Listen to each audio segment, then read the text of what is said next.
Honorable Edmund Bartlett,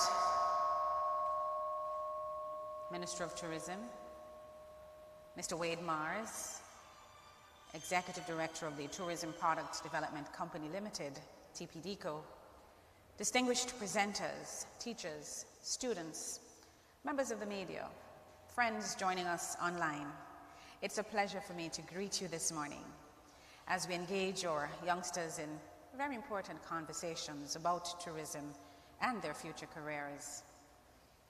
This is coming at an opportune time as we gradually emerge from 2 years of battling a pandemic which crippled the world. We have come a long way, and I believe it is safe to say Jamaica's tourism sector is on the rebound.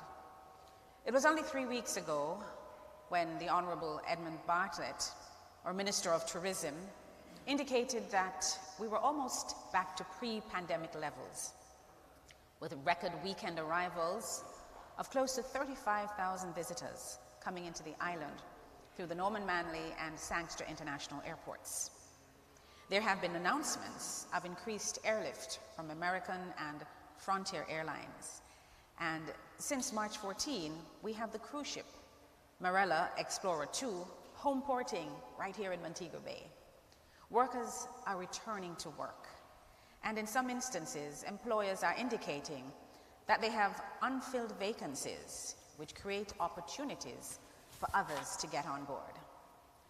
But how does one climb the tourism corporate ladder? What are employers in the industry looking for in the ideal employee? And what is this talk about stackable credentials and HTMP certification for advancement? And what new careers are emerging in the sector, giving rise to a need for different skill sets? What does the future hold for health and wellness tourism, coming out of a pandemic which cost millions of lives? And what are the linkages of agriculture to the tourism sector? These are some of the questions that we will attempt to answer over the next 3 hours with the help of a panel of experienced and knowledgeable experts, and of course with your input. We invite you to ask as many questions as you would like at the appropriate time, right here, and of course online. Feel free to drop your questions in the chat. I'm excited, and I hope you are too. So if you're ready, let's talk tourism under the theme Diversifying Skill Sets for the Evolving Tourism Industry.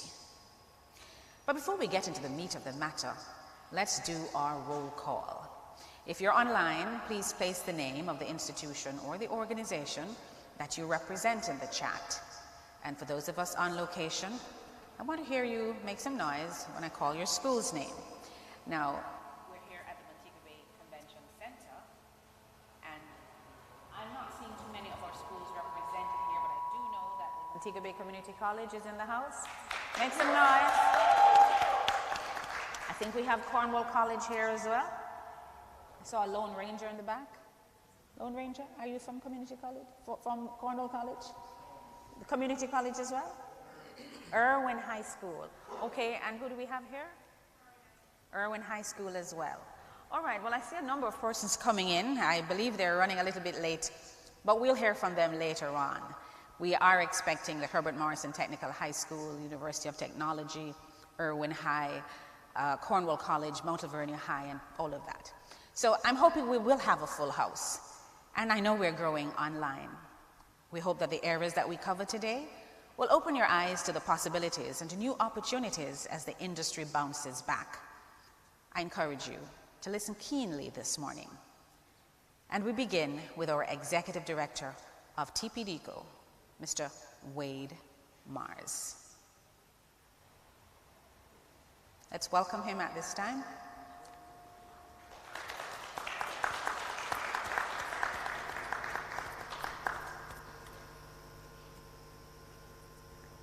Mr. Mars is joining us from Kingston. Except I'm not hearing Mr. Mars. To open our minds to possibilities.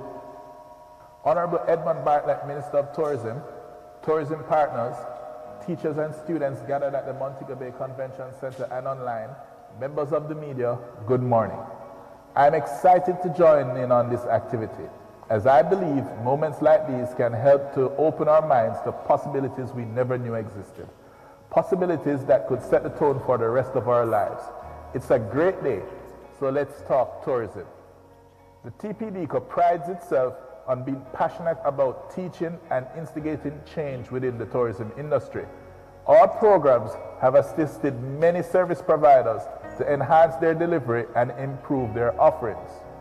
We ensure that the human resource which is most valuable is always ready to perform at an optimal standard. This is made possible by the skill sets in our organization and those of the other public bodies within the ministry, which shows the interconnectedness of the sector and communicates the importance of a diverse workforce. Tourism, as a leading and multifaceted sector, requires input from all areas and many types of stakeholders. As students, with your knowledge and forthcoming expertise, you will in short order occupy many of these roles, which is why we feel the need to help you to prepare to bring value to our industry. We implore you to apply the knowledge and with your own skills and talents, take charge of opportunities that will allow you to excel in your respective fields. Take the chance and seize the moment to get your thoughts out. Network with our leaders and teachers and make this a step towards a fruitful future. Although this is only a small window, make it count. Welcome one and all and enjoy the day. Thank you very much, Mr. Mars, or Executive Director of the Tourism Product Development Company Limited. It's time to meet our Honourable Minister, who is a committed and smart working man of many parts. Did you know he recently launched a book that he co-edited with the Executive Director of the Global Tourism Resilience and Crisis Management Center, GTR-CMC, Professor Lloyd Waller? It's entitled Tourism Resilience and Recovery for Global Sustainability and Development, Navigating COVID-19 and the Future. Ladies and gentlemen, please help me to welcome Honourable Edmund Bartlett, Minister of Tourism. Good morning, students, teachers, and partners of this exciting forum being hosted by the Tourism Product Development Company, TPDCO. Let's talk tourism under the theme Diversifying Skillsets for the Evolving Tourism Industry. Our tourism change makers are witnessing an evolving industry, one that is coming out of a period of great uncertainty, one that is changing through new technologies and advances brought on by the need to be resilient. We cannot be onlookers, and as students today and leaders tomorrow, you will need to be adequately equipped for the challenges ahead. As we continue to restore the tourism industry, it is vital that our future leaders receive insights on the happenings within the industry. I am sure that as you make plans to move to the next phase of your lives, information and experience is at the forefront of your minds. Thank you to the teachers who continue to impart knowledge and skills and help to set the foundation for the rest of your lives. The responsibilities of being an educator is an elite position. As teachers, you oversee and take charge of molding young minds, and for that, we should really applaud you. To the students, I admire your due diligence to participate in enriching and life-changing activities, and your willingness to engage with tourism professionals who can share their experiences with you and provide sound advice. I am sure you have witnessed the surge in tourism. Following the setback of the last 2 years with the COVID-19 pandemic, we are now seeing flights and cruise vessels returning to the island. Our numbers are increasing, and there is a greater sense of normalcy we had in the pre-pandemic times. The lesson is that hard work and persistence can in fact reap rewards. For although we battled for 2 long years, we continue to be resilient. It was, and still is, the determination to restore livelihood in the country's leading sector that allows us to forge ahead for an even bigger and better sector. I encourage you then to listen and speak up and out as you make bold career choices. The opportunities presented today have the potential to drastically change your lives, which we know will be for the best. As young, impressionable minds, knowledge is one factor that can set you apart, and moving with alacrity and clarity will provide opportunities for growth. The tourism sector is an innovative and ever-changing industry. With your input and your pending contribution, we are looking forward to even more successes and sustainability. Once again, I impress upon you to participate wholly. Absorb the information that will be presented by tourism experts. Get answers to your questions.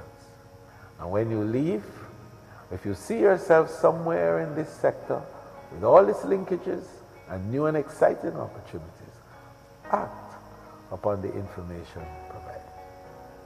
Enjoy the day's proceedings and all the best in your endeavors. Thank you. And thank you, Minister Bartlett. We appreciate that you always make yourself available to us and the future leaders of Jamaica. Our panel discussion is up next, but before that, I feel a little generous this morning. I'd like to give a Team Jamaica scholarship to one person in the audience who can tell me the theme for today's program. And all you have to do is raise your hand if you know the theme for today's program, and you have an opportunity to win for yourself a scholarship to do our Team Jamaica program. Do we have anybody who wants to try? Nobody knows the theme for today's program? I said it earlier, Minister said it just now. Got to be listening, because if you're not listening keenly, you're going to miss out on a lot of prizes that we have for you today. Until then, let's welcome the members of our first panel. Is somebody wanting to answer? All right, I think there's a microphone right there, except there is no microphone on it, so just shout from where you are. Diversifying Skillsets for evolving tourism industry. All right, we're going to give it to you, but it's for the evolving tourism industry. And you're from the Montego Bay Community College, and you know of the Team Jamaica program, right? Okay. All right, so congratulations. A winner from the Montego Bay Community College. But we're meeting the members of our first panel right now. We have a lady who is tasked with implementing the Human Capital Development Strategy of the Ministry of Tourism through the Tourism Enhancement Fund. She oversees the certification of tourism workers as well as students in colleges working on degrees in hospitality, tourism, and culinary arts. She collaborates with local and international organizations to provide internationally benchmarked, innovation-driven, and industry-led programs with the aim of transforming Jamaica's workforce and enhancing the competitiveness of Jamaica's tourism industry. Let's welcome Ms. Carol Rose Brown. She's going to be joining us remotely. She's the director of the Jamaica Center of Tourism Innovation, JCTI. Give it up for Ms. Carol Rose Brown. And joining Ms. Brown is a man who is convinced that the bedrock of an advanced and highly developed society is effective training and education. He holds certifications in training and human resource development, a bachelor's degree in hospitality management, and a master's in business administration. He has served the industry in a wide range of positions, from food and beverage manager to group training and development manager, and then some.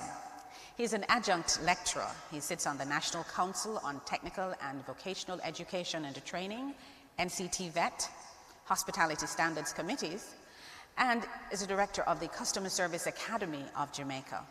He is presently the Director of Human Resources for the Couples Resorts Group. And you know something? He aspires to be a trailer driver and a DJ very soon. Let's give it up for Mr. Floyd Burchell.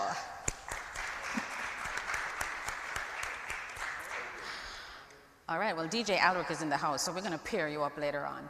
Our final panelist has over 20 years' experience in Jamaica's hospitality industry. He's a published author, a certified hospitality trainer, and a certified quality assurance professional. He's a Tourism Service Excellence Awards, that's a TSCA National Champion for Jamaica in the individual category for 2018, as well as the 2019 Jamaica Hotel and Tourist Association Manager of the Year. In 2020, he was awarded the Governor General's Achievement Award for the parish of St. James for outstanding accomplishment and leadership. A holder of 2 master's degrees, he is a mentor and coach, among other things. Put your hands together and make welcome Conroy Thompson. All right, so I think we're off to a good start. And I want to say welcome, gentlemen, welcome, lady online. It's so great to have you this morning. We want to start with you, Conroy. You know, you've been through the ropes, as they say. You've been climbing that corporate tourism ladder. And I want for you to share with us the presentation you have prepared for us. But I also want to fast a little bit in your business. What was your first job in the tourism industry? I will say that tourism, I did not choose tourism, tourism chose me. And as we go through the presentation, I am weaving in my story in the presentation so that persons can understand that is not where you start, you know, but it's the resilience to really build and to persevere against all odds to make it work. All right, well, go right ahead. We're all ears. All right. So the presentation, I just want to make sure. I believe your presentation is already in the mix. So, All right. It's there? Okay. there you go. All right. So when I got the theme, climbing the corporate ladder in tourism, I immediately went back to my first job. The year was, and I'm going to date myself now, 1998. And there was a small property in Trelawney that, you know, they were looking for somebody to work in their front desk. So I said, okay, let me try. I mean, I was fresh out of high school, did a year of college, but because of financial reasons, I could not continue. So I said, let me just try and see what happens. So I applied, but this particular job was one job for 2 people, meaning there were 2 of us at the end of the month that was going to, one of us out of the 2 would have been hired for the job. So we were pitted against each other from day one. So the first thing I'm going to really talk about is our personal traits. One of the things that stood out for me in that very first job was the fact that I had to have a positive attitude. Yes, I wasn't sure about, you know, what tourism was or what it was that we were expected to do because we were so young. What I knew, though, from that point in time was that the attitude had to be positive to make it work.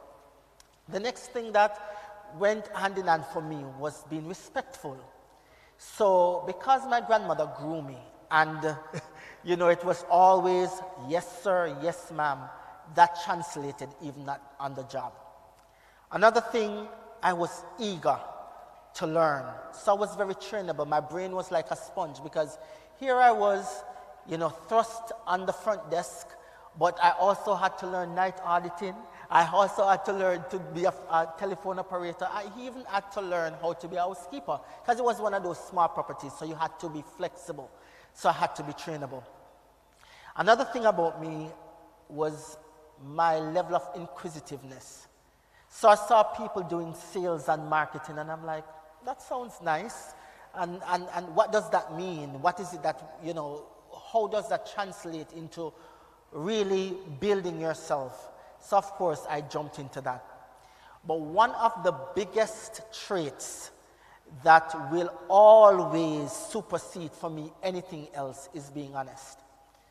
That is something you will always be tested especially in the hospitality industry.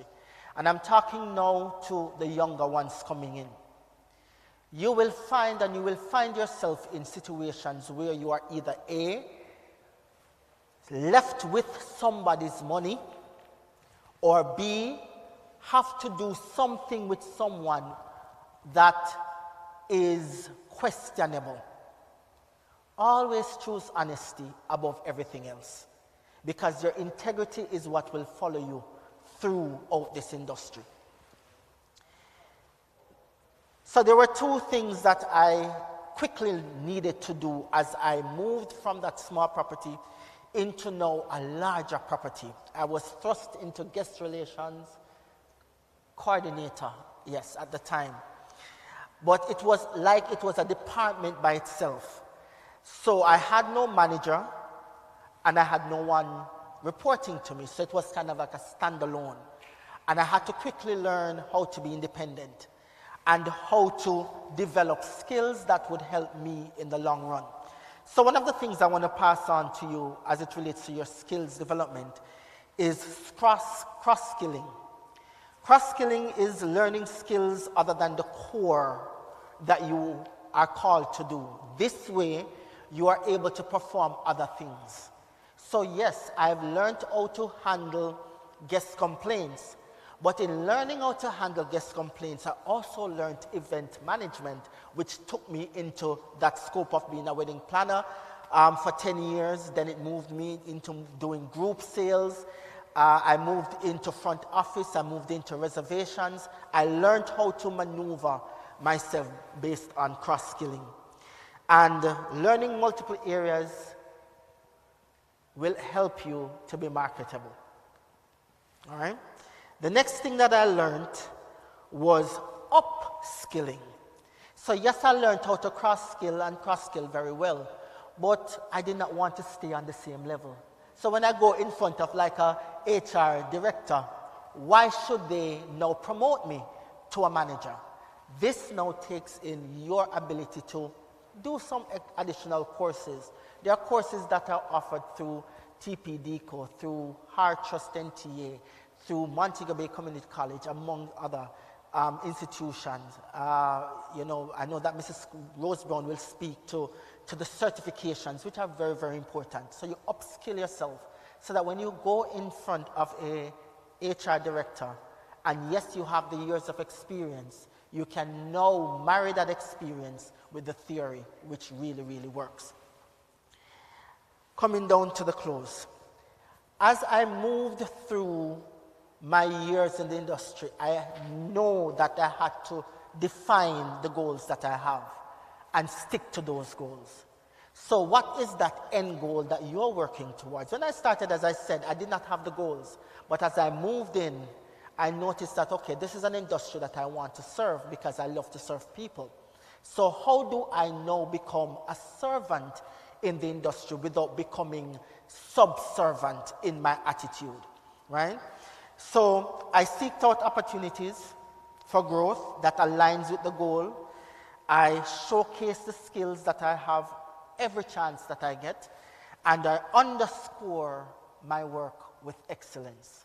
I always will say this, even if you're going to school, if you're doing your exam, if you're doing your papers, whatever it is, underscore your work with excellence. It is as if you're handing somebody your business card when you do what you're supposed to do. So, how do we then tie up this conversation? One thing that I've learned in the past 2 years with this pandemic, become a solution. There are challenges everywhere around us. Align yourself in such a way that you're an answer to a challenge, so you now become a solution. And that way, you do not now only think the industry only, or you don't think about the property that you work for, or if you're working in the other areas, you don't only think about that or yourself. Now you think Jamaica on a whole as a destination. Because when brand Jamaica goes out there, positively or negatively, it affects us one way or the other. And we have to become that solution that will help to propel Jamaica in the positive light. And then finally, which is a mantra for me, whenever I do a post, I always end it with, I learn, so I teach. It is always good that as you soak up information, you make sure that you pass it on to somebody else, because that's how you create your legacy. And not only your legacy, but legacies for others to come.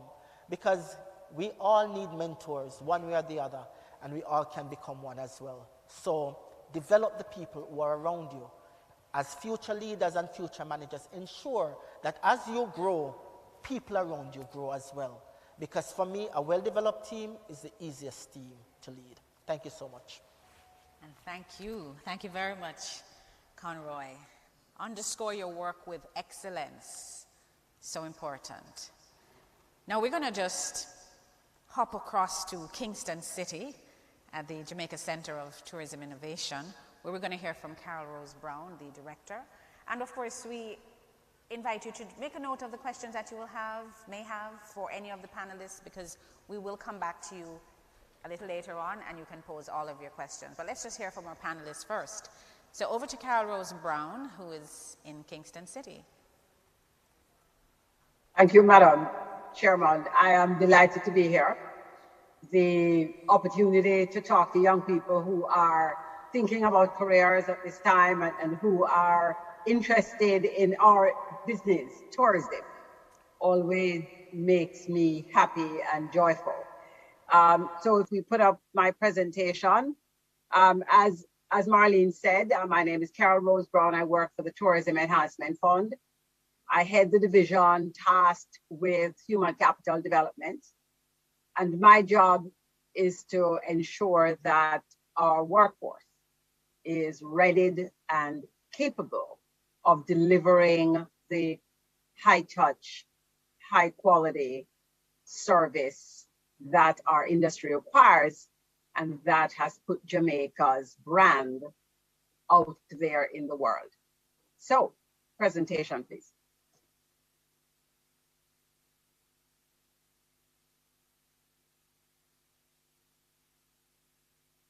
Do you want me to share my presentation from here?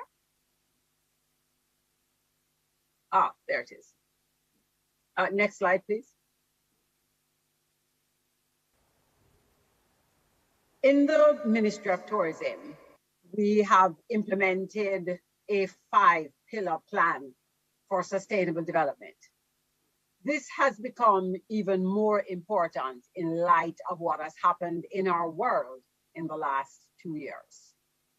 I hear one or two people talking about going back to the normal. There's no such thing, young people. There was a time before March 2020, and there's a time after March 2020.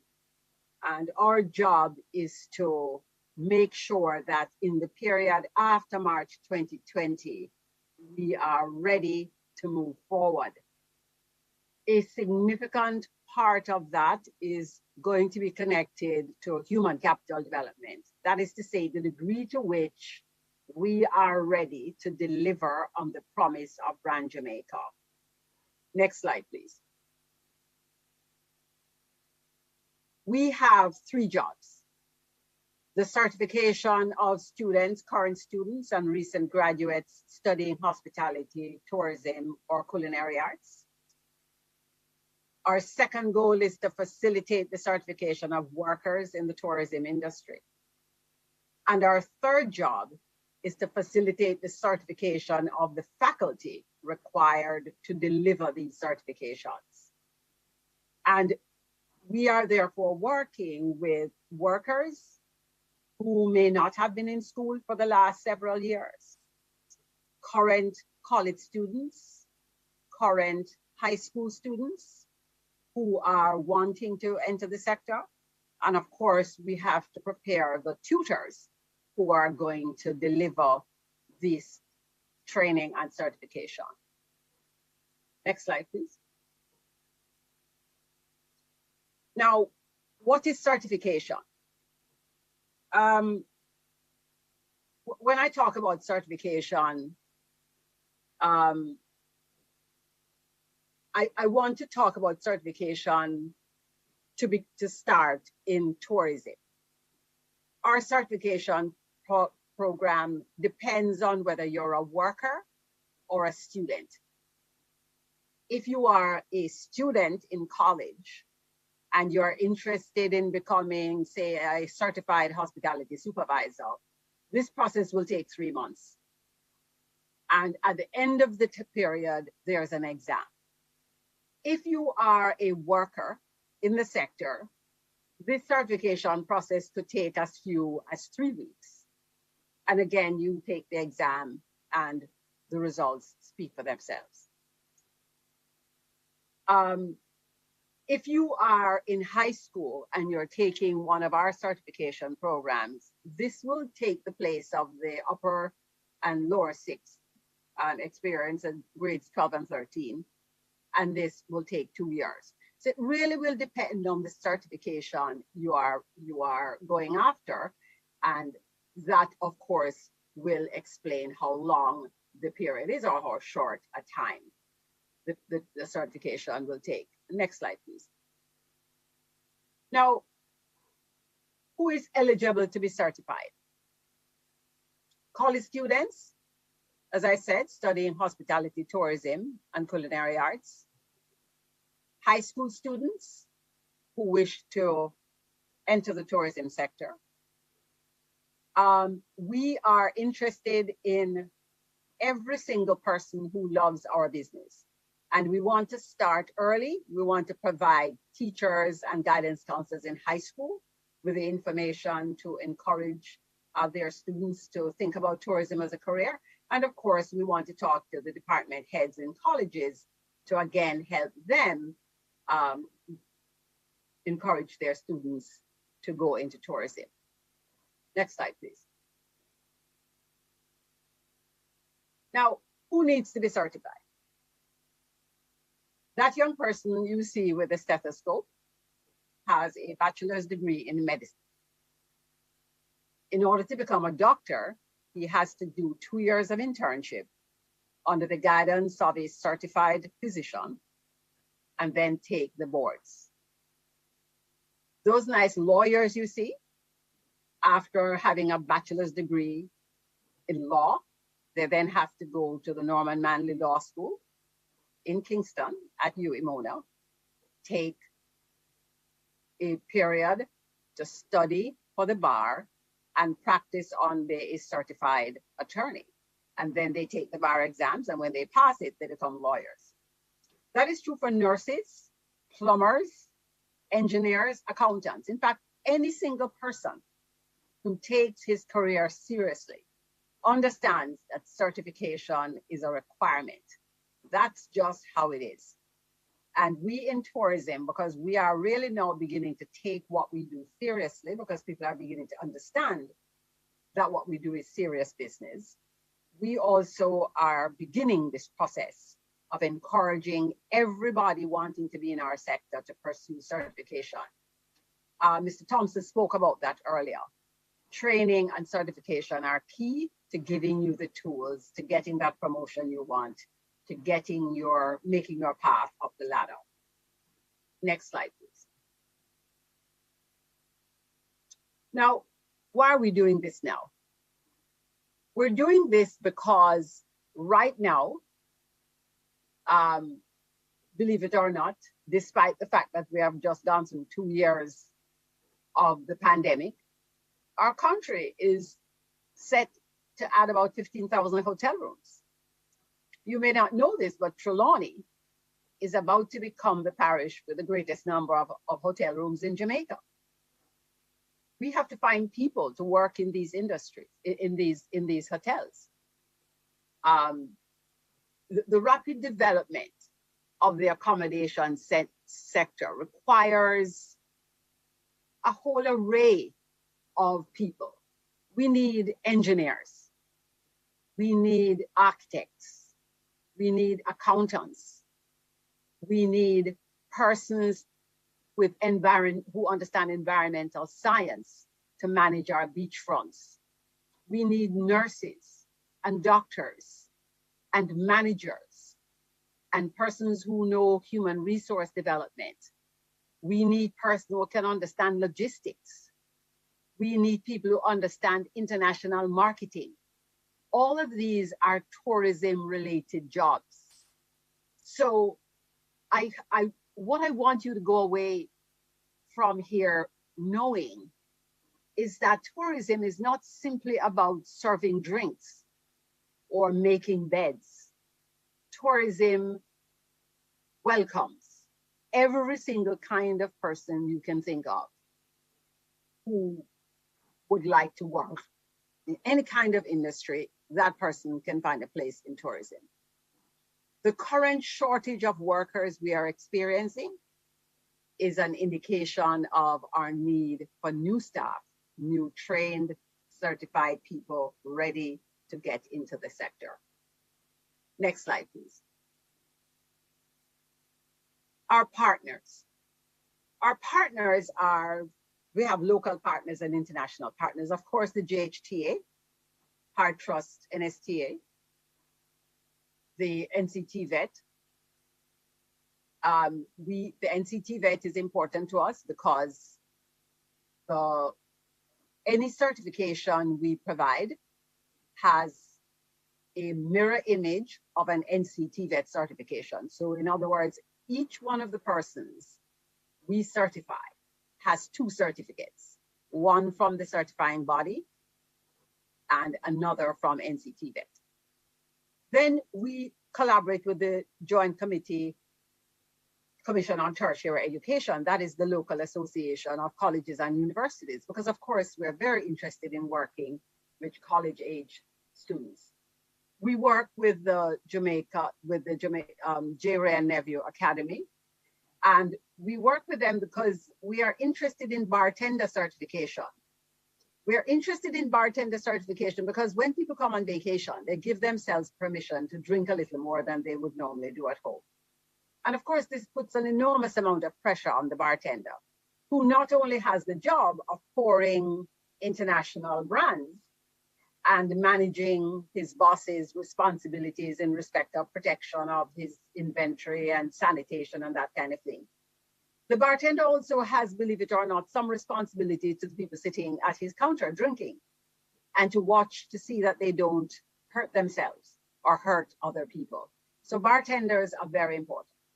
And of course, another of our local partners is the Ministry of Education, with whom we work to deliver the HTMP and other programs in the Ministry of Education. Next slide, please. Among our international partners are the American Culinary Federation that certifies chefs. Now, let me pause here. A cook and a chef are not the same thing. A cook is somebody who knows how to make really nice tasting meals. A chef is a person who understands nutrition, sanitation, the business of supervision of his staff. He understands how to explain to his boss about the return on investment for his restaurant inside of this hotel or whatever, wherever he finds the restaurant. A chef is a manager. A cook is a level 1 entry-level person, and we are interested in certifying chefs. The American Hotel and Lodging Educational Institute is our major partner, another major partner. They help us provide certification in management of tourism, middle management, food and beverage management, executive housekeeping, hospitality training, hospitality supervision, those kinds of issues. And of course, Smith Travel Research helps us do analytics certification.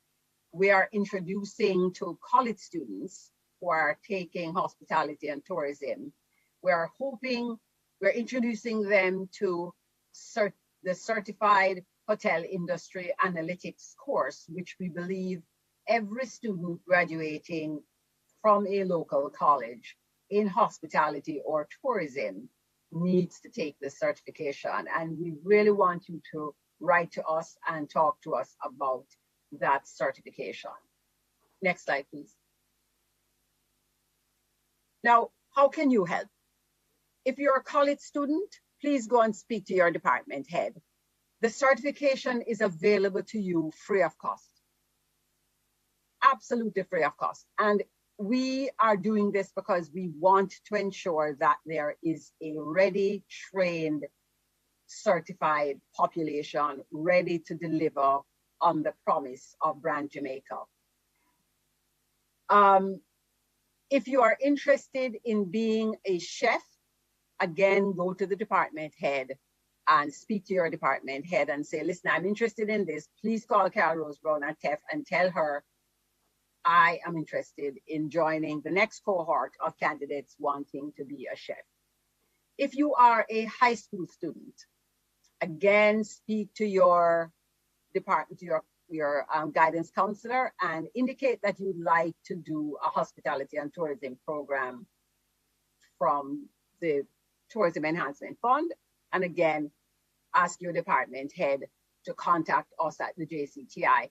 We'll have an email up on the screen in a couple of seconds. Next slide, please. Now, what are the certifications we offer? For high school students, we offer the Certified Hospitality and Tourism Management Program. For the young people in college, we offer a Certified Hospitality Supervisor, Certified Culinarian, Certified Pastry Culinarian. Those other certifications below Certified Pastry Culinarian require additional years of experience, so that will not be available to students. The certification in hospitality in hotel industry analytics is available to college students, and certified bartender is available to anybody over 18 who has a food and beverage certificate. So please think about these kinds of certifications, what kinds you might be interested in, and talk to us. Next slide, please.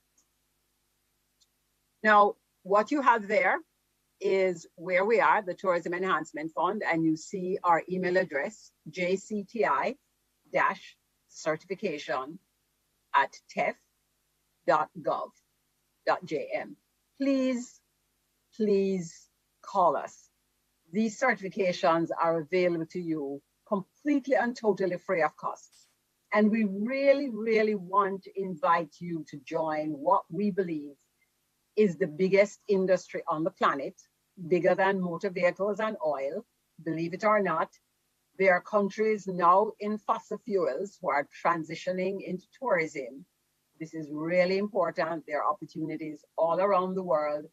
These certifications that you have are not only valid in Jamaica, but they are transferable anywhere at all in the world you present them. They'll know what they mean.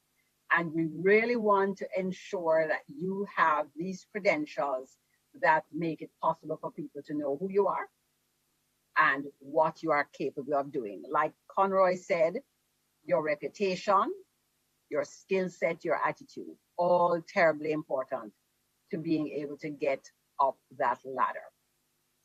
Thank you all. Looking forward to hearing from you. Thank you, Marlene. Thank you. Thank you very much, Carol Rose Brown. Let's give her a round of applause. A lot of information there to chew on, and certainly something available for everyone at whatever level you find yourself, whether you're a high school student, a college student, or you are already in the tourism workforce. And you know what is so important and so good about this? It's free. FOC. Exactly. You can't not take up an opportunity such as this. It is free. JCTI-certification@tef.gov.jm. I'm giving you that address again because she's saying, call us. We are ready and waiting. All right, time is against us, so we're going to just go quickly to Floyd Burchell, our Group HR Director at Couples Resorts. And then we're going to take your questions after. Just hold them, make a little note, jot them down, and we'll come back to you. Floyd, you have 7 minutes. Oh, wow. Okay, good morning, everyone. Yeah, so I just want to start with a little video clip I want to share with you of the chairman and owner of Couples. What motivates me to share this with you is he talks about the history of the company, which is linked to the history of tourism in Jamaica, and also to see the impact we have on visitors that come to our island.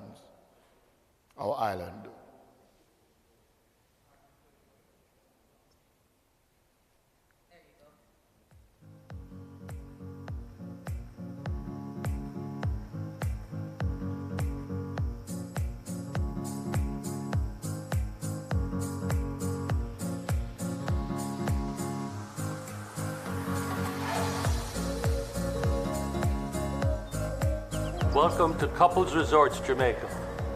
The key to our success is our people and the exemplary service we provide our guests. My father, Abe Issa, was one of the early pioneers of Jamaica's tourism. When in 1949, he opened a year-round resort called Tar Isle Hotel, Ocho Rios. Let me explain. Back then, it was only the rich and famous that could afford to travel. So the hotels would open in the winter and they would close in the summer. My dad went to the airlines and says, look, cut the airfare, we'll cut our room rate, and we'll attract teachers, nurses, and secretaries. And they did that. And that was the beginning of year-round tourism. In 1978, my father pioneered the first fully all-inclusive resort in the Caribbean when he converted Tar Isle to Couples Ocho Rios. We continue to lead with innovative ideas and serve guests with unmatched service. It's truly what sets us apart. Today, with members of my family and a very talented and dedicated team, we continue to build upon his ideas and refine what we offer to guests at our 4 resorts in Ocho Rios and Negril. The true measure of our success is guest satisfaction. Each of you, in your many different roles, will directly contribute to our success. You will see that we take every opportunity to add personal touches to each facet of a guest experience. In everything we do, we aim to exceed expectations. You will soon find that our guests are tremendously loyal and call Couples home. In fact, Couples guests are among the most loyal. We celebrated the Pennycams from Pennsylvania and their 93rd visit for more than 1,000 nights with us.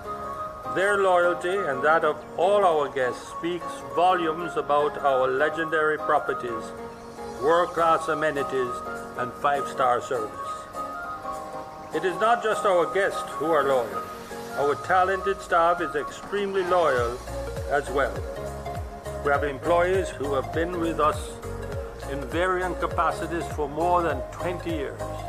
I expect that you will be among our most experienced and long-serving staff before you know it. Once again, let me welcome you to the Couples family. I wish you continued success and thank you for joining us.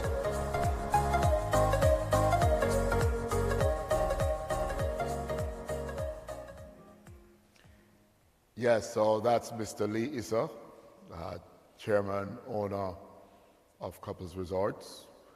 And he made some very good point. By the way, just to emphasize, I was asked to, in my discussion, my presentation, to speak about what employers are looking for in employees. And we're living in a very special time. Employees today are not like when I was growing up. At age 15, I knew I wanted to be in this industry. And actually, it was in a forum quite similar to this one when I made that decision. And it was a career week, and I listened to persons from various industries. When I heard about the industry, what it offered, I thought to myself, oh my God, that's me. And I've continued, to pursue that path, worked in various departments, and my first very job in the industry was in the sanitation department. And then I became a cook and did many other things over the years, from income auditor, cost controller, night auditor, food and beverage, manager, you name it, hotel operations. So I'm sharing this with you to say that in my days, I remember we would make any sacrifice. And we really wanted it. We were passionate about it. But what I realize in today's world is that the millennials have a different approach. And it's important that you understand that even though many things have changed, technology and so on, this is an industry that offers incredible opportunities. But I want to talk to you about what is it, employers, what are we looking for in young people or whatever age who wants to become part of this industry. My mantra, and I think it is that of every or most HR professionals and managers, is to hire the attitude and to train the skills. Yeah? So that's the first thing we're looking for. People with great, great attitude. Now, the term attitude is very broad, so I want to narrow it down a little bit for you so you can understand exactly what I'm talking about. We want people who, first of all, have a great sense of pride in Jamaica. That's so important to this industry, that you realize that when you step out there, whatever it is you're doing in the industry, you do it with such an incredible sense of pride. And know that I am showcasing Jamaica. I am showcasing to you the best of who we are. We're honest people. We are people who have been magnified in the world. And so many people come here out of curiosity because they've heard about these wonderful people, Jamaicans, and this great culture. And we want to showcase it in a way that when they leave, they want to come back. And you've seen the video. It's one of the reasons why I wanted to show it to you. And Mr. Issa emphasized it. These are persons who come to the island, or to couples and many other resorts, over and over and over. He showed you the Pennycooks. Over 1,000 nights. They're 90 plus repeat visit. It didn't happen like that. It happened because we have caring employees. And that's one of the attitudes that we look for. We want to know that you're caring. And to be caring, you need to have a great sense of self-worth, self-esteem, because if you feel good about you, you will want to do things to make others feel good about themselves. That's key, fundamental. I have witnessed in my years in the industry, guests who came back repeatedly and then became very ill, had a stroke. I remember one particular couple, she had a stroke, And everyone thought that she would have passed away. And when she came out of the hospital, the first thing she said, I want to go to Jamaica, to the property where she normally stayed. And they came from the UK, and after 2 weeks of being at the property, you saw the incredible difference. And the staff, they rallied around her. They did everything to make her feel good. And as soon as they went back home, the following month they were here again. And she recuperated in such a short time. You see, hospitality, hospital, is a helping industry. It's an industry that requires people that are caring, people with integrity, people who are honest. When our guests come here, they must not feel like they need to be worried about their things, and that when they turn their back, someone is going to snatch their things. So we want employees who are on the lookout. And when you see people who are not demonstrating the kind of attitude and integrity that we demand, you raise a flag and you say, hey, hey, hey, you're not doing this to my country. This is Jamaica, you're doing that too. You don't belong here, leave. This country was, I feel so proud when I listen to Ms. Rose. She spoke about all the wonderful things we're offering. It's tremendous progress for Jamaica, incredible. And I encourage you to really take advantage of these opportunities if you have the right attitude, if you have the right passion. Mr. Issa made a statement. I want to close on that. And he said, our greatest asset is our people. The reason why we are so successful, it's our people. We invest a lot in people, the company with which I work, and you see that the government of Jamaica is investing a lot in the people to make this industry a success. It's the fastest growing industry in the world today. And we invite you, if you have the right attitude, come, join us. Anything you dream of becoming, anything, you can achieve it in this industry. Do you want to be an engineer? We have people in our industry, even in the company which I work, that are chief engineers. Some of them have their degrees. Some of them came in without any degree at all. And they did the hard programs, level 1, level 2, level 3, level 4, and are now chief engineers. We have people that are financial controllers who came in as cashiers and move up the ladder and are now professional accountants too with their ACCA. This is the industry where you can achieve any dream that you have. Just come with the right attitude. And that's what we're looking for.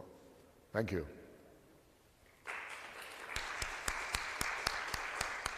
Thank you so much, Floyd Burchell, HR Director at Couples Resorts. Now, we've heard from Mr. Thompson, we've heard from Ms. Carol Rose Brown, and we've just heard from Mr. Burchell. Do we have any questions? Do we have any comments? Because this is where we get into our interaction. We want to have a conversation. We don't want to just be telling you the stories. We want you to ask the questions. And so there's a microphone in the middle here, and I believe there's one over here. The microphone in this one is missing, I think, for the time being. So we need one here. And then we're going to take your questions. We want to take your comments. I know we have teachers in the house. We have students in the house. We have persons who are members of the tourism action clubs in some schools that are here. In fact, since we've started, we've had a number of persons filling in. I think I see Montego Bay High School. I think I see Mount Alvernia High School. And I'm also seeing, I think it's Herbert Morrison Technical High School in the house. So do we have any questions? Do we have any comments? All right, we have a young man who's coming forward. And you don't have to be shy because it's just us. We're just talking. We're just having a conversation. Morning. My question is for Mr. Conroy. I'm asking, how long did it take you to get into the position you are in now, and are you comfortable with that?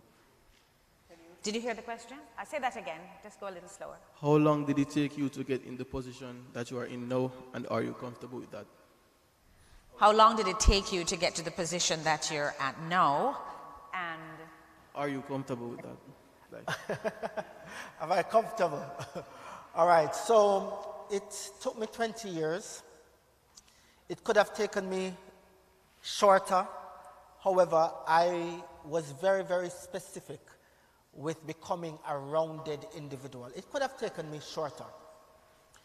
But because my end game is not the position that I'm in currently, I had to take that route to become well-rounded. So I did the whole HR aspect. I did the operation side. I did the training side. I'm now a resident manager. My ultimate goal is to be not known as a property owner, if you understand what I mean, or to belong to a property. My end game, based on the fact that I want to make sure that I pass on to the next generation, is that I transcend a property and represent Jamaica in this industry. That's my end game. So yeah. all right, thank you so much. Another question here? All right, so my question is a little bit lengthy, but I'm going to add a caveat before I start.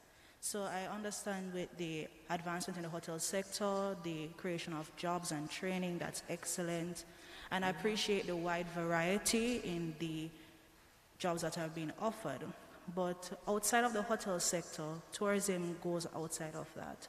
What are the plans for other areas of tourism, such as ecotourism, etc.? Within, it would encompass some areas of the hotel sector to provide jobs for persons that necessarily won't align specifically with hotels, for example, environmentalists, etc., within the tourism industry.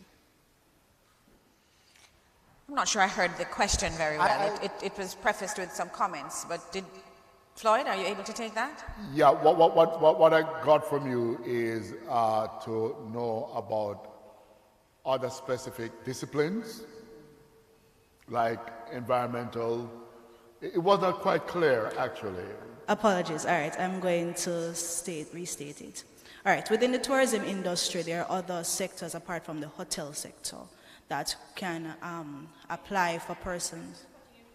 Maybe if we could just take the reverb down a little bit on the set, then we would hear you properly, because I'm having great difficulty hearing you. Engineer, yeah. Go ahead. Thank you so much. Go ahead. All right, is this clearer? Much. Yes, it is. Great. So within the tourism industry, there are other areas, for example, ecotourism, especially with the underwater parks and utilizing the landscape of Jamaica and other Caribbean industries. So outside of hotels and outside of hospitality, what is the advancement that the tourism industry is looking into for that sector that allows persons with different variety of skill sets that would not necessarily fit within the hotel sector to be able to go on this movement that the tourism industry is going into? Okay, I think I understand. Madam Chairman, why don't I attempt the question? Thank you. Go right ahead, Carol Rose. The Tourism Enhancement Fund, as we speak, is very involved in environmental tourism activities. Mm-hmm. We are involved in preserving our coastline. Okay. We regularly fund students and projects involved in those areas. Mm-hmm. We support many of the agencies in the public sector involved in the variety of activities that affect all of our lives, whether it's it's supporting police stations, or it is cutting the grass along the verges, or it is providing support for cultural and other kinds of activities. The Ministry of Tourism is involved in all of those things. If you are a student in these areas, then you will know what it is that the Ministry of Tourism is able to do or is doing in those areas. So if you are interested in those areas, young lady, you need to speak to the people in your department, and they will be able to connect you to the kinds of projects the Ministry of Tourism has in those areas. All right, thank you for that. Would you be adding to the questions? I remember that you were answering before. No, so there was a question. Yeah. There, I think from her to you, if you're what area you're interested in. I am not actually in the area. I am a finance major, economics minor. I am just asking on behalf of certain persons that would have been in the area, because I'm from UTEC, but some of my cohorts are not here, so I'm asking for that. Okay. Right. And of course, just to add that in terms of environment, most of our larger hotels actually have positions for persons who are in environmental sciences. Absolutely. Because we're talking about coastal management, we're talking about our beaches, we're talking about using grey water, finding mechanisms that can make us more cost effective as an operation. Even within TPDCO, the organization that I represent, we have somebody who's a coastal engineer. And when you look at the mix, this is a tourism organization, but when you look at the mix of skills and the different persons that are in that organization, you know, there are many different options for young people who are out there and who have a passion to serve. Absolutely, and just to also state, you know, there are different subsectors. So I think a lot of persons, when they hear tourism, they only think of the accommodation, but there are other areas within the sector as well, you know, that will draw on the skills of anybody. You know, there are persons in the legal profession. Yes. Yes, we have lawyers who work with us. We need that. There's tourism medicine now. Absolutely. So, yeah. And in fact, just to add to a point Berchel made, when he described what was needed in the sector, he began with engineers. And that is often not understood. Whatever a hotel can do without, it cannot do without its engineers. So these are the kinds of things that we have to say to young people over and over and over, so that it gets into their consciousness, because all the jobs, I think it was Berchel who said, any dream you have can find a home in tourism. Whether you want to be the world's smartest accountant or the world's most interesting designer, interior decorator, landscape architect, whatever it is that you have a dream about, you can foster and achieve that dream in tourism. Yes. Including environmental management and grey water management and all of that. All of those things are in tourism and are critical to the success of tourism. yes. All right, And I think, thank Carol you. Rose, one of the things that I think Conroy mentioned earlier, which I would like to underscore, is that hospitality and tourism is not just about accommodations. That's just one subsector of the industry. And I certainly hope we'll have enough of these so that when you leave here, you can get a copy.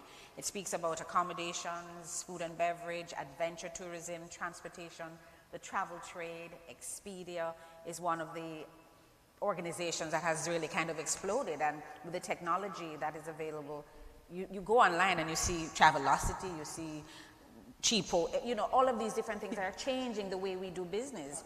That's tourism. The attractions, you know, we have here. Yes. Are considered an aspect of tourism. Yes, events and conferences. We're at the Montego Bay Convention Center. That is true. And we know that there is a major conference coming up in another couple of months.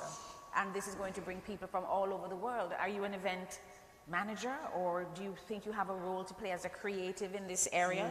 There's tourism services and so many different areas that you can find a place. But Marlene, even if you are a mechanic, let us say that you are interested in how engines operate. In the transportation sector, I mean, if you see that array of amazing double-decker buses that are rolling through the streets, moving visitors from attractions to hotels, from hotels to airports, etc., these buses need to be maintained. So there's terrific opportunities for people who are mechanics, who would not have thought of tourism as an area of work. But there it is. There are all kinds of opportunities in tourism. And coming out of this pandemic, I was quite surprised, or perhaps not so surprised, to hear a couple of weeks ago when we had the Hospitality and Tourism Management Program graduation exercise, that some hotels, they need workers like now. They need workers because we also have to understand that some of the skills and the certification that Ms. Brown spoke about have portability. It means that a lot of our workers have also gone abroad, gone overseas, and these are, as they call them, stackable credentials, which are recognized worldwide. And so our workers are also themselves being wooed to go to other countries to provide the service there. So we really do need to continue to train up our own and to give them these credentials that if they wish to take their trade elsewhere, they can do that. And I mean, I heard Minister speaking as well, and he has no issue with that. He's saying we need to train and certify and continue to build a cadre of workers that can be world, that can perform at a high quality and high standard anywhere in the world. We have a question coming here. Thank you so much, my dear. You have stated earlier that there is a lot of rooms opening up in the tourism industry.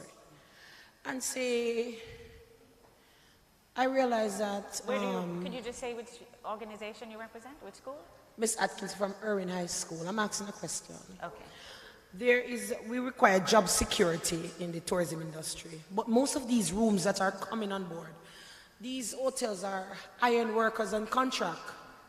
And what is being done to preserve the jobs? Because some persons want job security. They want to know they are there 20 years, 30 years, they want their pension and all those things.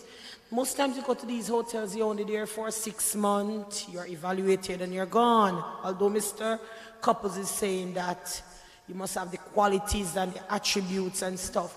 What is there to protect the workers who work hard and toil hard and want to remain in the industry, but their contract said 6 months, after 6 months they go? I think that's a reasonable question. Floyd, you could comment on that? Sure. I know that that's an area that the government is looking at regulating some more. But what I do know is that most of the properties that tend to do that on a broader, more widespread level are the overseas hotels, particularly the Spanish ones. I can speak to the Jamaican properties in particular. Whereas we have a very small percentage, for example in couples, we don't have more than 30% of our staff that are on contract. And in some ways it helps us. It helps us in the sense that our contract is for 3 months and some maybe 6. But when employees come in and they are not exhibiting the kind of a behavior that is required to be successful, it helps us to make very quick decisions in terms of long-term employment. Yes.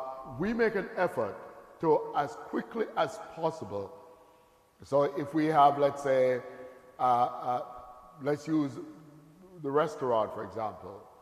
Let's say we have 70 employees in the restaurant that are permanent and 30 that are on fixed-term contract.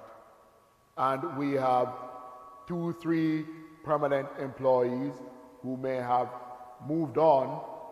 Then what we do immediately is to make those fixed-term contract employees into permanent. And it's something that we place emphasis on because we want our employees to start contributing as quickly as possible to the pension scheme.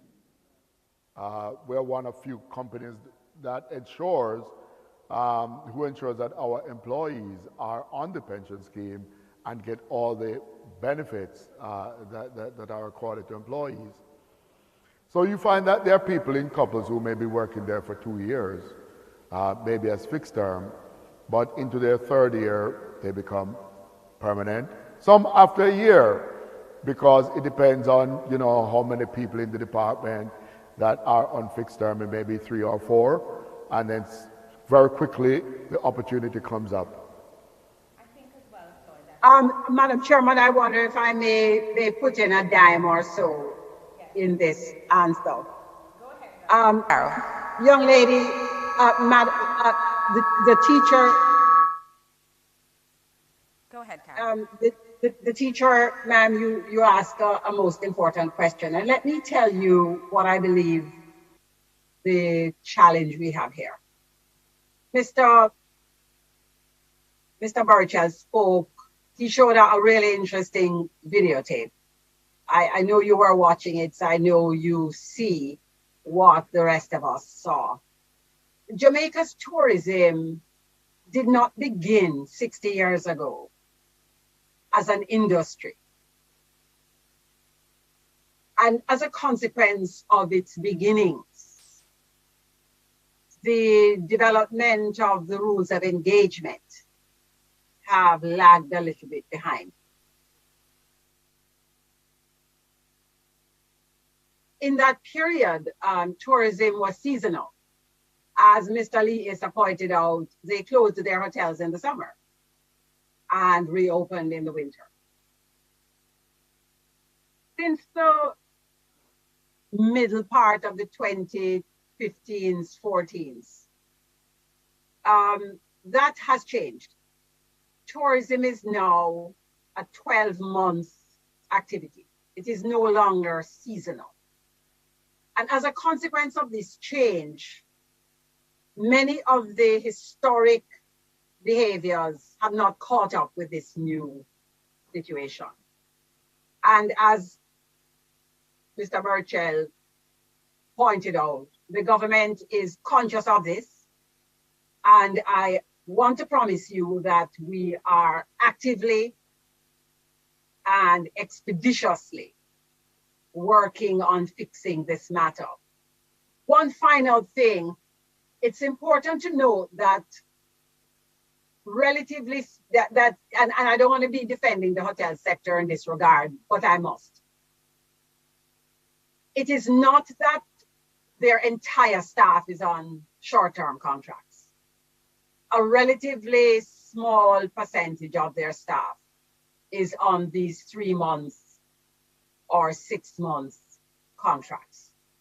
And like you, I think that is a problem. I think the problem that Conroy Thompson spoke about bears repeating. His first job in the hotel was as a front desk clerk, and he was competing for the job.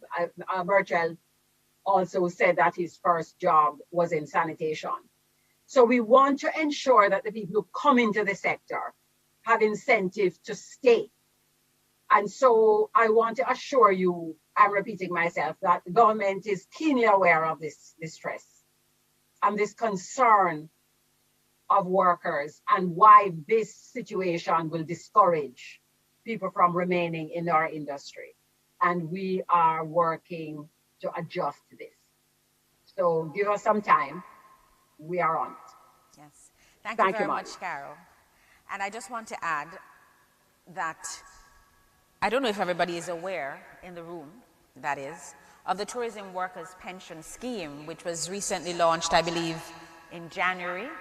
And that, I think, is going to have a tremendous impact on our workers in the industry, because now this is a pension that is available to persons in the industry from 18 years old to 60 years old. And it has portability, which means if you move from one organization to another tourism organization, it doesn't mean that you stop paying pension. And the employer is expected to make a contribution as well. It is being managed by Guardian Life Insurance, with Sagicor is also a part of the whole arrangement. And I think that is going to really augur well for the sector. And it's something that I would like to say kudos to the Minister for and our Permanent Secretary, because they worked very hard and very long to get that. And it's the only thing that is happening this side of the hemisphere, right? I don't think there's any other country that has a specific pension scheme for their tourism workers. So that is something I think is going to take us a long way. So teacher, just to throw that in. We have a young man here from, is this Cornwall College? Herbert Morrison, I'm so sorry. The Cornwall College guys are in the back. This question is for Mrs. Rose Brown, and it is, what is the name of the 2-year course that is done at the high school level? And is it for high school 10 grades and 11 graders or 6th formers? Carol? Yes, the course we talk about that we're doing through the Ministry of Education is called the Hospitality and Tourism Management Program. It is done in concert with between high schools and community colleges. It is a 2-year program, and it is available to young people in the 12th and grades 12 and 13.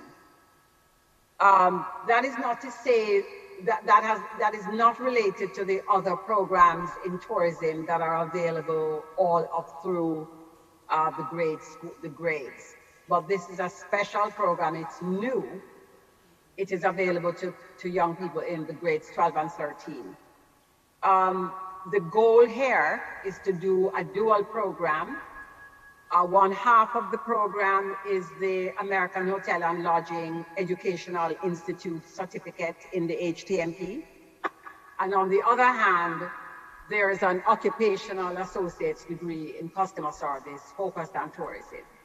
And when the students do this 2-year program, they emerge with 2 certificates, and we believe by the time that they should be then about be 18 or 19 years old, they should be ready for entry-level jobs in the tourism sector. So please talk to your school, especially if you are a member of a tourism action club, to consider having an HTMP program in your school. Carol, you also have a guest services gold program, and I'd like to give somebody here this morning an opportunity to do that program, and I just want to ask them a quick little question. Who's the executive director of TPDCO? Name the executive director of TPDCO. Do we have anybody who knows that name? He spoke earlier on. For those persons who were late, you might not have met him on screen, but we have a hand going up there. Just scoot across to the microphone and tell me the answer. He is Mr. Conrad Thompson. No. This gentleman sitting beside me? Yes. Sorry, it's Conrad Thompson sitting there. He's the resident manager at the Round Hill Resort. I need somebody to come and tell me. Come on, man, you have 2 microphones down there, one to the left and one to the right. So come over and tell me, who is the executive director of the Tourism Product Development Company Limited? All right, well, we had a young man at the microphone, so we're going to take that final question before we move along. Go ahead with your question. And I know for those of you who have data, you're going to go look it up on the phone now, but that's all right. This question is for Mr. Floyd. Since COVID-19 basically happened, right, and they have a drastic impact on the tourism sector, I basically asked if Couples Resort Jamaica have a backup plan for being financially stable, and if they can provide for their employees as well, in case of another pandemic, God forbid.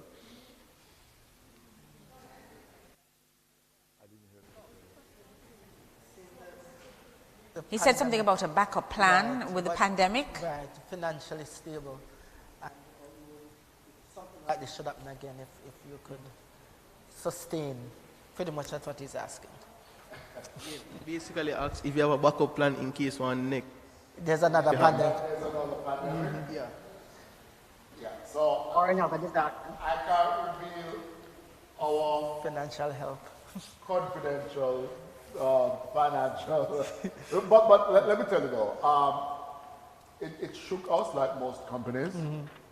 And I want to extend gratitude and congratulations to the government of Jamaica for stepping forward to help hotels to cushion this kind of a shock, because it was a real shock. And so what it has done, it has alerted the executive management of the company to put together contingencies to help us to be able to move forward and sustain ourselves more in the event of this situation. Our company did, and I'm telling you, we did a lot more for employees during the lockdown when we were closed than many other hotels. We extended ourselves to ensure that our employees were still taking care of their well-beings as much as we could. What it also did for us, because I think when I surveyed the market, that Couples was one of few hotels, maybe the only one, that did so much for employees. Incredible. I mean, if I should go through the list of all the things that we offered. And so what we had to do is to trim some of the areas, appeal to the employees to understand that right now we have to cut back on some of these things so we can restore, you know, our financial health and longevity. We are now beginning to be able to do some of the things that we used to do, but it has helped us to make better planning and forecasting so that we can sustain this kind of a shock treatment again. Right. If in the event that it happens again. Thank you so much. You know, I wonder if I may just stick in a little additional point here. Carol Rose, when you're sticking it in, please remember that you have 30 seconds to give a final comment because we're wrapping this segment to move just on. to make a point, talking about going forward and sustaining shocks. At a meeting recently, we were introduced to a bartender on a cruise ship who was a robot. I want to say that so it sinks in for like 2 seconds. I have 30. A bartender on a cruise ship who was a robot. While we are all of us making better financial planning decisions so that we can survive upcoming shocks, please remember that one of the shocks we are going to be facing is the impact of technology and how it is going to change how we do business. Yes. And young people preparing to operate in this digital, technical world are going to become critical components in tourism. I want to just encourage you, the young people, to think about technology as the next area in which tourism is going to need people and that you can help us. Thank you. Thank you so much, Carol Rose Brown, Director of the Jamaica Center of Tourism Innovation. That was your parting nugget. Gentlemen, you have 30 seconds each to wrap it up, because I don't think we have any more questions from the floor, and we have another set of, well, one is an entrepreneur, a young entrepreneur. We'll tell you about them when we get there, but we're going to get into another segment of the program. So, Conroy Thompson. Of course. As Carl just mentioned, technology, embrace it. Embrace it because that's where it's going. However, because of Jamaica's tourism product, we also have to understand that we are the warmth of the world. So yes, the bartender on the cruise ship is all well and good, but when persons come here to this country, they are not expecting robots. They're expecting real-life people who are knowledgeable, who are confident, who are honest, and who are able to deliver world-class service. Jamaica has it already. We do. It is only for us now to own those skills and elevate. One of my motto, with quality in mind, do it right every single time. So because of that, you will always get it right. So that's my parting words for you today. Thank you so much, Conroy. Floyd Burchell. This is an exciting industry. It gives us an opportunity to show Jamaica that we are people who not only do we compete on the tracks, but we are able to compete in service, in quality, in excellence. And you are indeed the next generation that will show them that we are more than just reggae and sports, but we have depth, and we demonstrate that through tourism.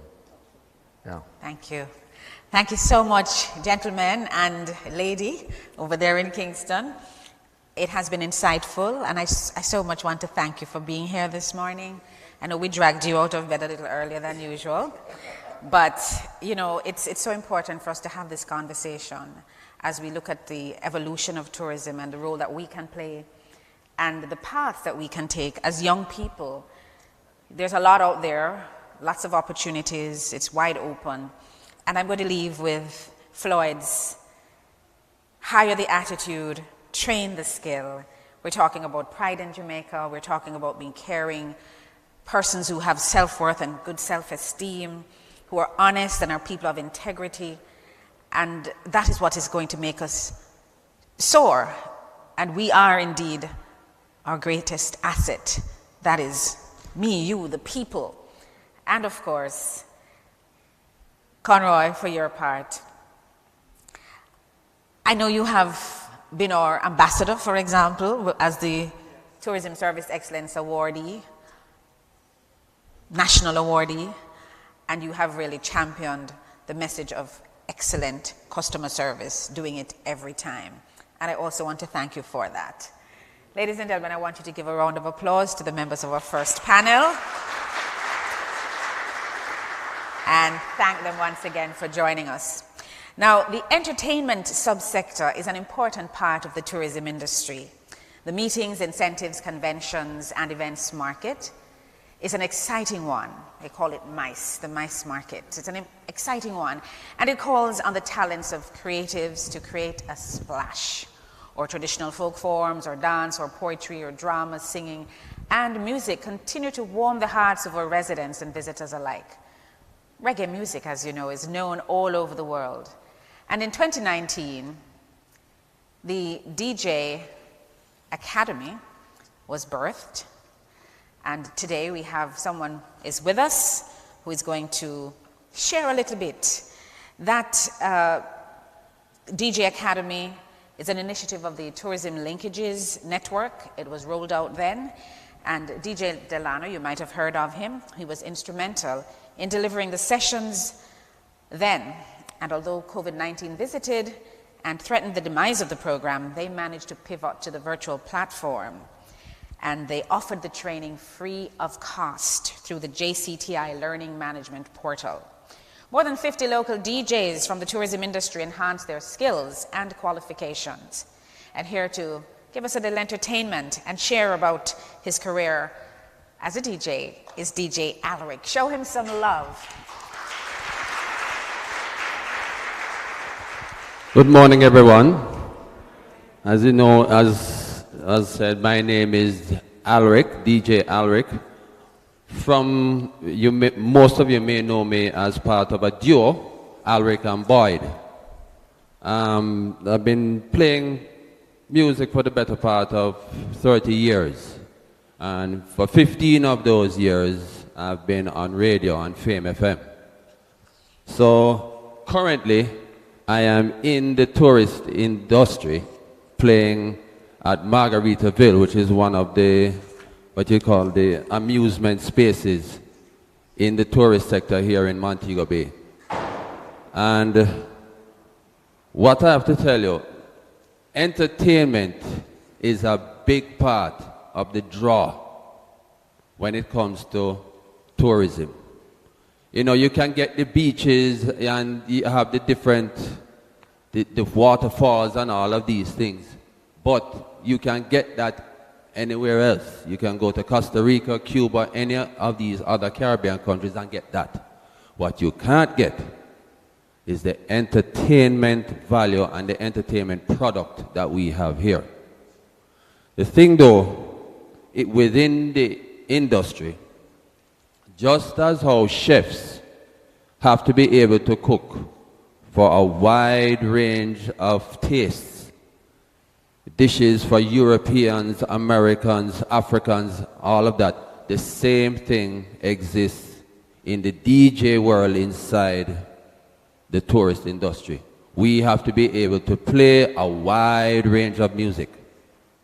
So what I'll be doing is giving a little demonstration of that, where I'll be playing music that will be, you will all know it, but is familiar to the foreign market as well, because that's what we have to do. As DJs inside the industry, we have to play that balance.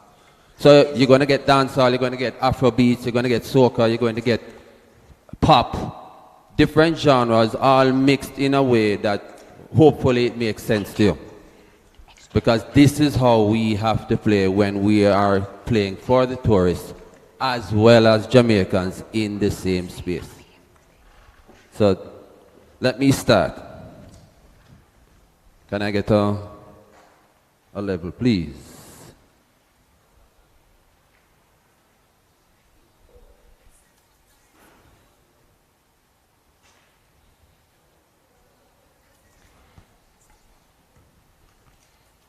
And as we work out the technology here, we're going to invite those Yes, other the technology. panelists to take up their positions in the meantime.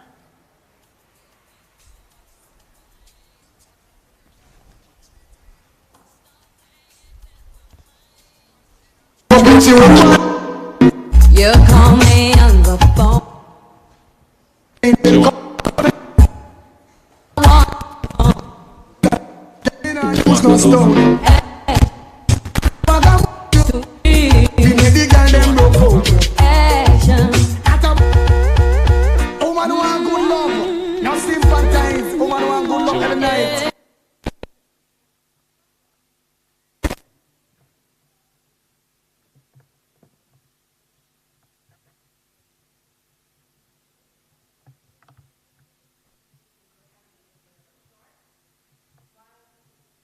DJ Alaric sorts that out, and our other panelists take up their position. Did a little research just to check on some of the institutions that have training in hospitality and tourism, and let me just share them with our youngsters who are here at this time so you know what's available outside of the HTMP program that Ms. Carol Rose Brown spoke about earlier on, and the other certifications that are being done through the JCTI. We have the Montego Bay Community College. We have the College of Agriculture, Science and Education. We have the Portmore Community College. And we also have University of the Commonwealth Caribbean, Moneague College. Moneague offers a Bachelor of Hospitality and Tourism Management and also an associate degree program. University of Technology, and I believe we have representatives from that institution here this morning. Knox Community College.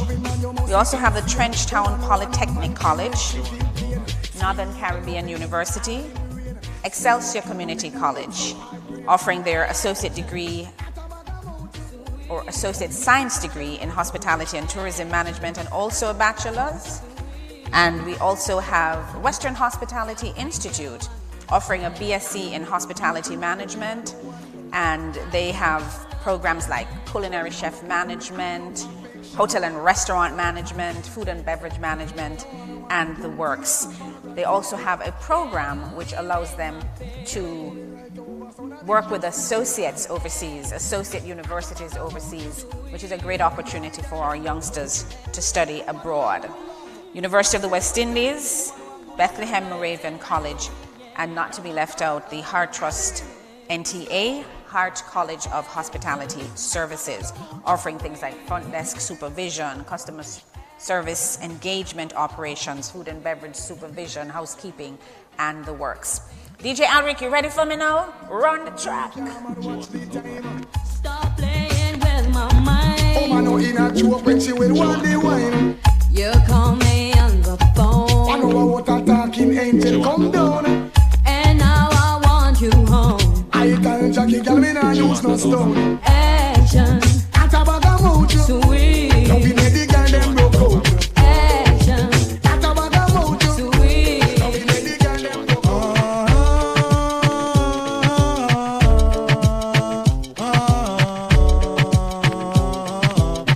Want you to know that I am the man who fight for the right and not the wrong. Saying this and saying that, going here and going there. Soon you will find out the man I'm supposed to be. I know this little girl, her name is Maxine. Her beauty's like a bunch of roses. If I ever tell you about Maxine, you older say I don't know what I know, but murder she wrote. Real. Murder she wrote. Murder she wrote. Murder she wrote. Action with him, a pretty face and bad character. Them the kind of living can hold chaka. Follow me. A pretty face and bad character. Them the kind of living can hold chaka. Say, girl, you pretty, your face it pretty, but your character dirty. Girl, you just a act too flirty. You run to Tom Dick and also happy. And with the kind of shower remix, I know.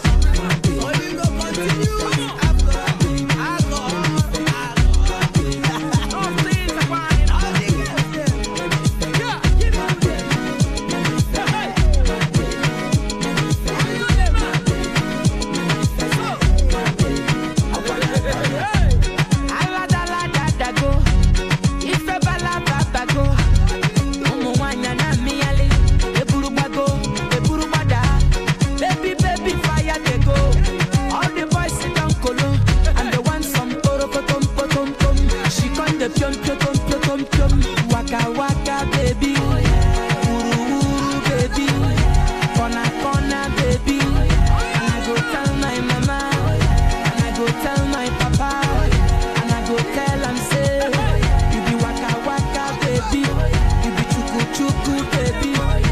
Baby sawale, sawa sawa sawale, sawa sawa sawale.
Busy body, busy tonight.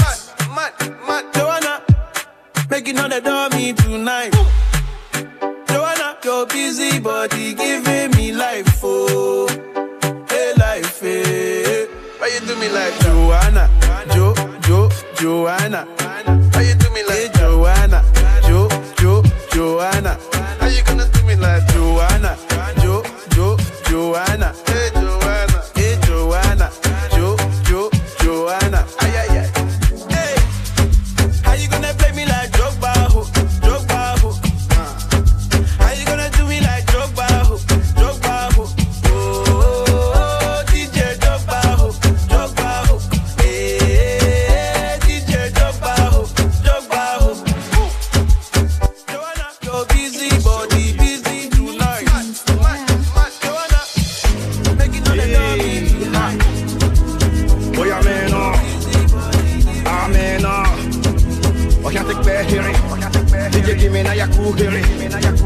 tell them how the thing goes. How the thing goes. Okay, okay. Chebe make a time work. Say my pikin I go join God. You want to bamba? You wanna G with the big boys? Now you the wrong kitty kitty, you the wrong get enough with drink with a chop cup. Hey, so you see how the thing goes? How the thing goes? Oh, you tell them I hope and do. And who? Alright, take it easy, and let's play some behind the weight. Okay.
Most of the students in the audience, and they're like, I don't want my teacher to see me bouncing on the Facebook, you know.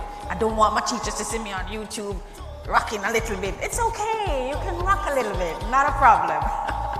Okay? Thank you very much, DJ Alaric, just spinning a little bit for us and giving us a taste of what it's like to be a DJ. I'm going to send Floyd over to you, because if you recall, he did say he aspires to be a DJ and a trailer driver in short. So Floyd, please talk to DJ Alaric before you leave.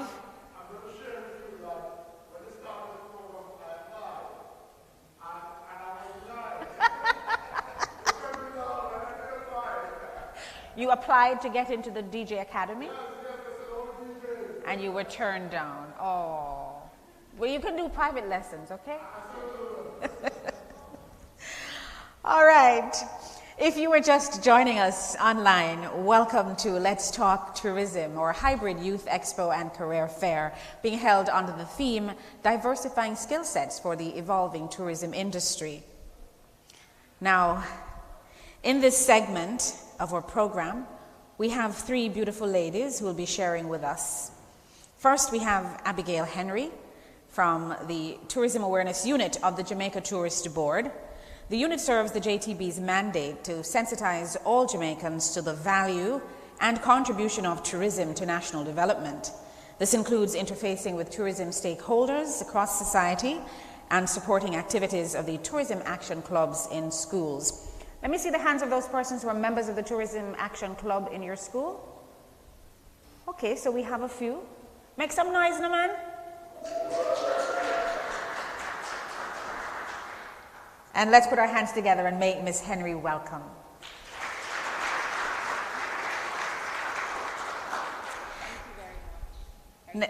Yes, I think so. Next, we have a proud 27-year-old apiculturalist. Apiculturalist. Am I correct? Apiculturist. Have to get it right. Farmer, and she's a mother. She's a first-year student at the College of Agriculture, Science and Education, CASE, and she's pursuing a degree in general agriculture. She's the Prime Minister's Youth Awardee in the category of Agriculture and Agro-Processing, the St. Elizabeth 4-H Champion Youth Farmer, and she's a brand ambassador for Newport First Sand Jamaica Limited. She's the owner and operator of the company St. Bess Golden Honey Drops. Please give her a warm round of applause. And our final panelist is Mrs. Marie Hall Smith. She is the CEO of the Face Place Salon, Spa, and Training Institute. An advocate of high international standards in the beauty therapy industry, she has impacted thousands of young Jamaicans who have become beauty therapy professionals locally, regionally, and internationally. She has expanded her mother's and her own vision to provide quality training to meet the demands of the skincare industry and to contribute to nation building. She gained independent school recognition from the Ministry of Education and Jamaica's first CEDISCO certification. She'll tell us what that's about later on. It's a short for a French name. And she has continually improved the quality of services delivered. A round of applause for Mrs. Marie Smith Hall, who's joining us from Kingston. And we're going to start off in this segment of the program with Abigail. Abigail has a little presentation for you, and I'm sure she wants to share with you. Go ahead, Abigail. Abigail has responsibility for all of the tourism action clubs across the island, and I'm hoping that the students that are here who do not have a club in their school will talk to her before you go today. All right, so over to you, Abigail. Ooh. Thank you so much. That's right. I lead the Tourism Awareness Unit at the Jamaica Tourist Board, which interfaces with our local Jamaican population to highlight the impact of tourism and the opportunities that are available within the industry. Are you all hearing me? Are you hearing Abigail? We're not hearing Abigail, so can we? Let's see if we can make some adjustments here. And Mr. Teleprompter. Are you hearing me?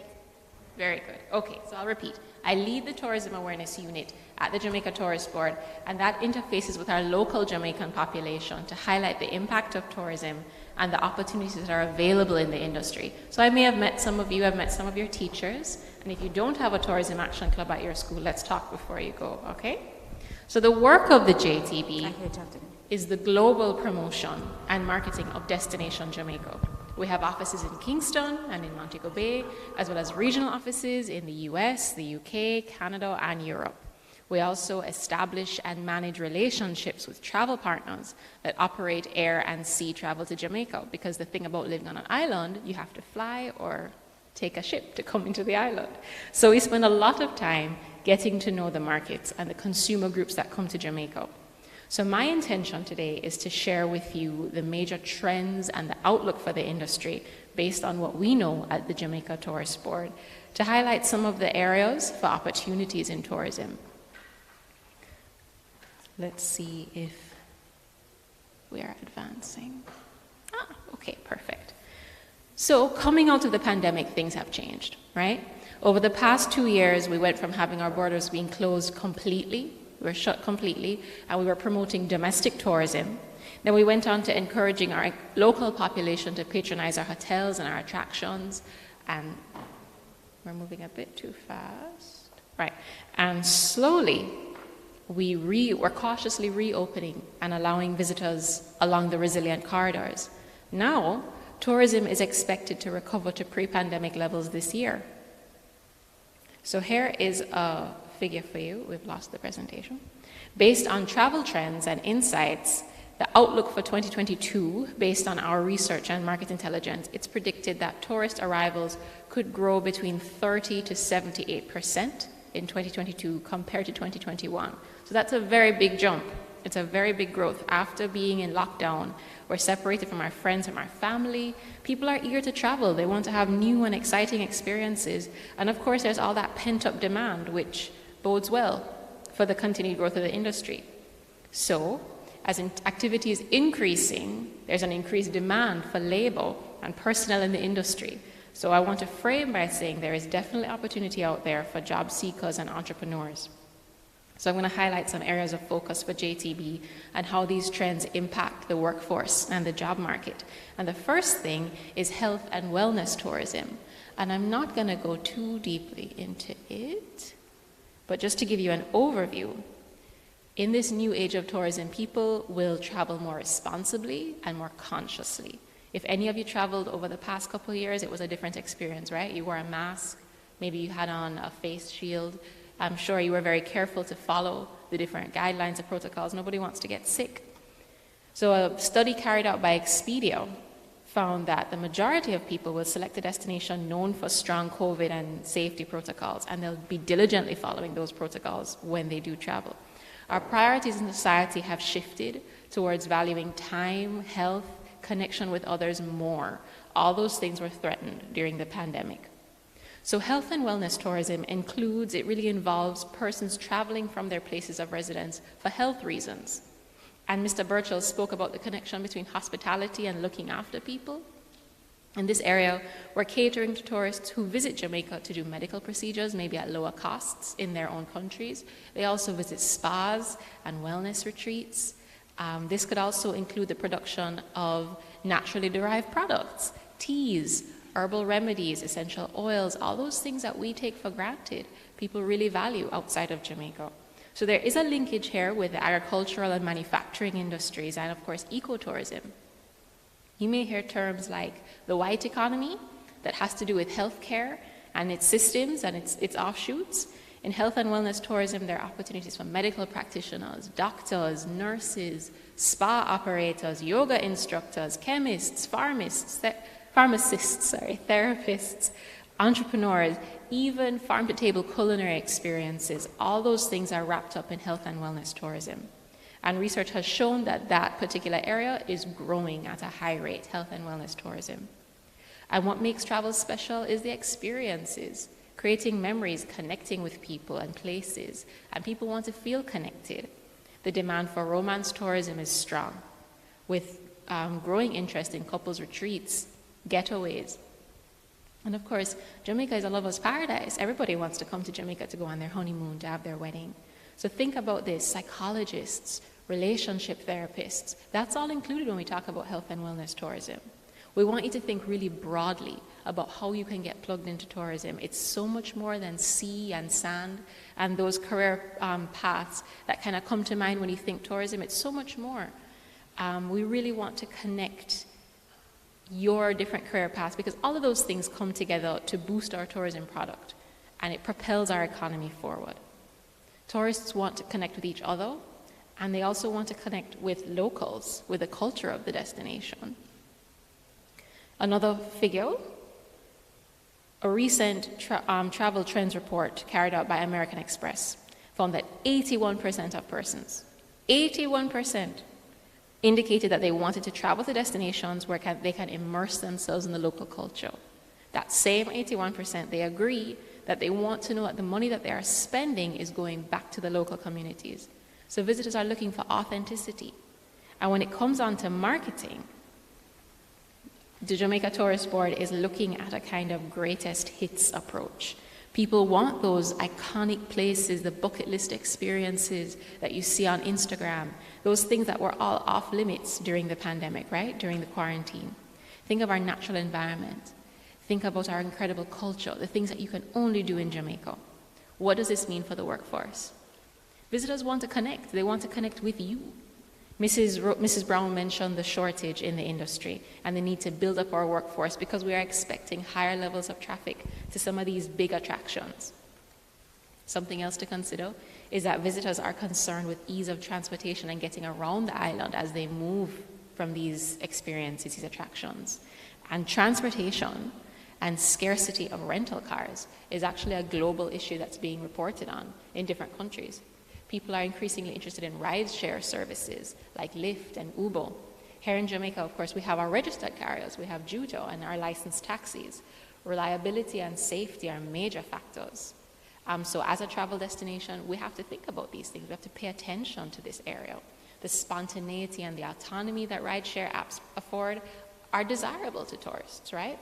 What does this mean for the workforce? There's a need for drivers, there's a need for transportation workers, and there's also a significant entrepreneurial opportunity here, if you're thinking. I'll mention Minute Car Rentals that has recently been in the press. This is a growing business. They offer hourly car rentals, kind of like Zipcar, those things that exist in other countries, where you Jamaicans and visitors can rent a car for a minimum of 4 hours, and you move around from place to place and you get things done on the road. He started this business in 2018 with 2 vehicles. And now he has a fleet of 24. He's received funding from different organizations, including the Jamaica Stock Exchange. But here's just an example of somebody seeing an opportunity, a gap in the market, and acting on it. And of course, once you start up your business, once you get your entrepreneurial project underway, you're going to ensure that you register, sign up with TPDCO and with JTB and sort out the necessary licenses. And there are benefits to that because you get promotional endorsement from JTB. Now, a major, major, major trend that we have to talk about, tech in tourism. The pandemic changed the way we interact, the way that we consume goods and services. We've become accustomed to ordering food online, on our phones, services, we book appointments, we do our banking, we don't want to join lines to conduct business. We expect that you should be able to do that online. Why not? And this has translated over to tourism. Based on our research at JTB and other global studies, tech-empowered travel is essential.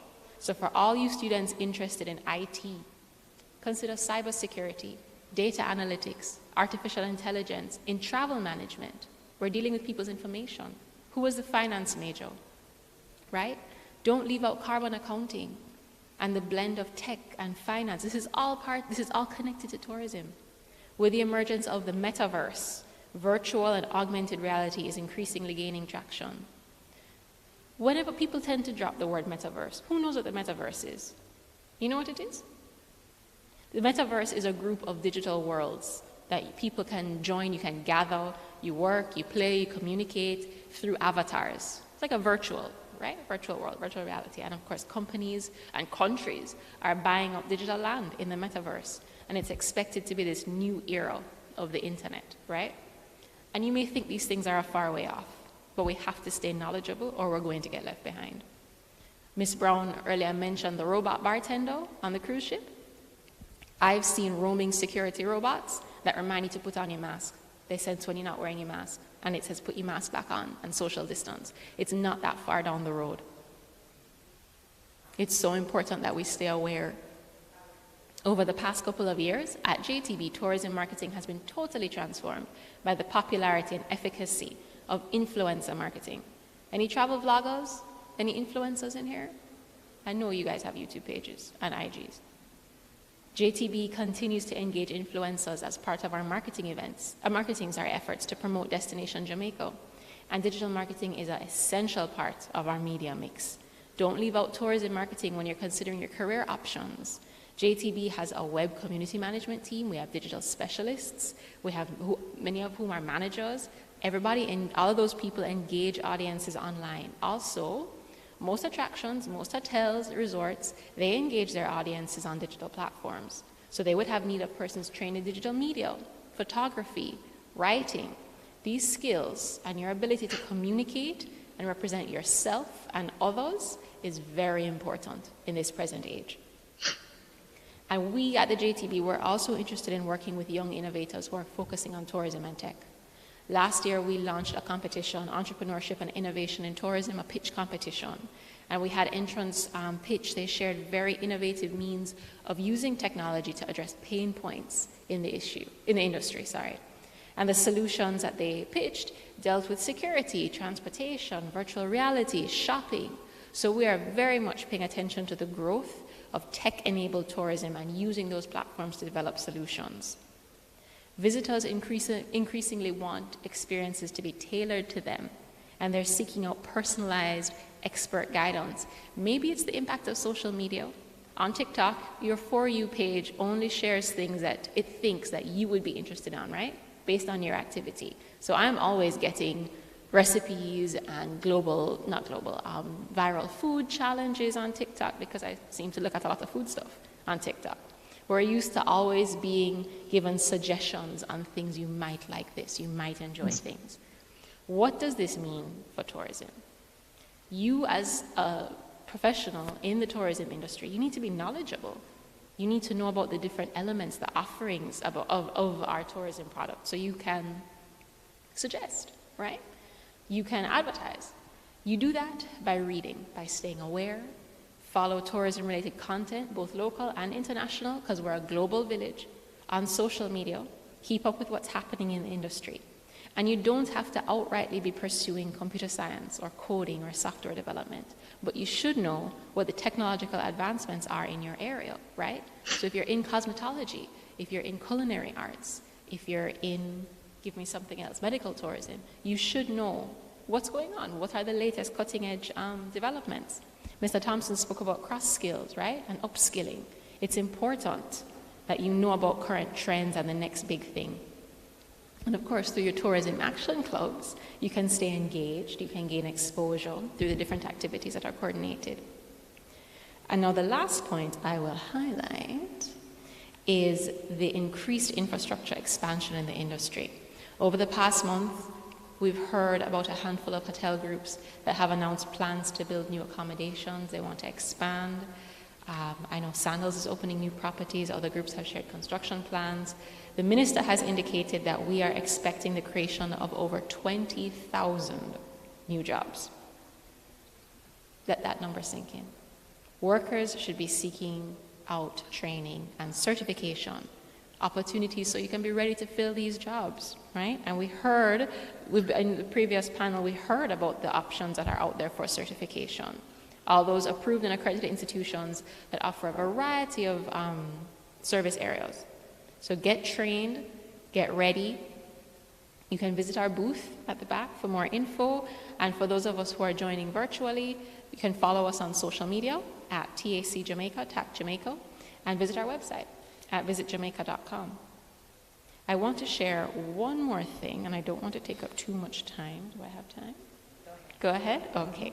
So for those of you who may not be school leavers or still in school, if you're between the ages of 14 to 17, there is a public speaking competition coming up. Remember, I talked about the importance of being able to communicate and articulate your ideas. With JTV, we announced our 2022 public speaking competition, and our tourism action clubs are invited to select a representative to participate in this national competition. So the winner of this competition nationally will go on to represent Jamaica as our Junior Minister of Tourism at the Caribbean Tourism Organization, the Regional Youth Congress, in 2020, later on this year, about September. So your staff advisors already have the information. You can come speak to us at our display if you need more information. But I just want to remind you that this is on, and the deadline to register for the competition is April 2022.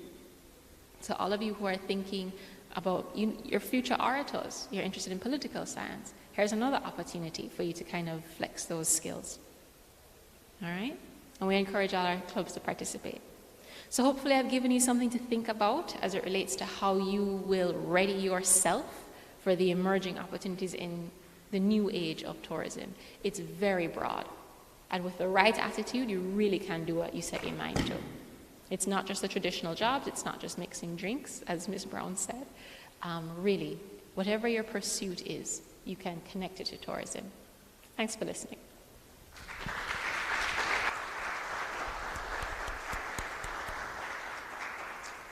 Thank you very much, Abigail, from the Jamaica Tourist Board. Quite a bit to think about, all of these emerging careers and opportunities that are presenting themselves for our young people. Empowered tourism, tech-empowered tourism. All right, we're going to move along. I know we have a couple of questions that have come in online, and we're going to, I think one or two of them are for you, Abigail, but we're going to go to our guest presenter who is online at this time. And she is the owner of the Faceplace Spa, Salon, and Institute. We heard about her earlier on, and we met her on screen. She's Marie Hall Smith. Let me bring her in here just to tell us a little bit about that side of the business, health and wellness tourism. Good morning. Welcome again. Good morning. Thanks for having me. It is my pleasure. Would you like to start off by just sharing with us, in a nutshell, a little bit on your journey as an entrepreneur in the beauty business and how all of that relates to tourism? Sure. Like I could relate so much to Mr. Thompson, Conroy Thompson, and what came to mind to me from his presentation was 3 Ps. The 3 Ps kept coming to mind, and that was purpose, passion, and perseverance. And when I think of my personal journey, like him, I can relate to, it's not where you start out, but it's where you end up. And I would like to say, and I always share with people that I took one of the true technical vocational routes to where I am today in pursuing a career in beauty therapy. And for the young people out there, what that means is I started, going to a traditional high school, and upon graduation at that time, in the 80s, the late 80s, when you graduated, you were, the options were, the traditional professions or learning to type. My father, who was an attorney at the time, says, well, you can help me in my office. You can learn to type. Computers weren't really that, we didn't have laptops or anything then. We had a big PC. So he said, you can learn to type. And then my mother, who was already in the industry and already had established herself from 1973, says, I think you should join this industry, the beauty industry. So, of course, I ran straight into typing. And after the first week of being in secretarial school, I didn't get past the middle bars of the computer, which is the A, S, D, F, G, H, J, K. I said, no, this is not for me. So I joined the first cohort of the Faith-Placed Institute students in 1989. And from then I found it so rewarding in terms of my career choices. After completing that program, went off to university in the United States, and I was awarded a degree in marketing. But all the time while I was, going to university, I worked part-time. So I attended school part-time and worked part-time as an esthetician. I returned to Jamaica in the mid-90s, mid to late 90s, and began a career in marketing and sales, and it took me on the road and all across the length and breadth of Jamaica. And then I came back to, what I was most comfortable with, what I felt I was passionate about, and that was, serving in the industry and serving as a therapist, doing what was second nature to me. But at this time, I pivoted into taking it more seriously and looking at it really as a career path and not just as something that I could do well and enjoy doing on friends and family. Yes, I worked in the United States in a spa and salon. I was licensed there, but it came so easy to me that I said, your career can't be just about doing what you absolutely love. If you go to work every day and you never have to think about it as a job, does that really count for something? And it absolutely did. To this day, I still find joy and pleasure in going to work every single day and doing what I love. My career has been, long. I've been in the business, over 20 years. And I must say that's where I started. But doing the technical vocational route, while really, learning the skill and all of its trends and changes over the different decades, but still remaining relevant in terms of my academics, has really propelled me, I believe, to a very satisfying career in the industry.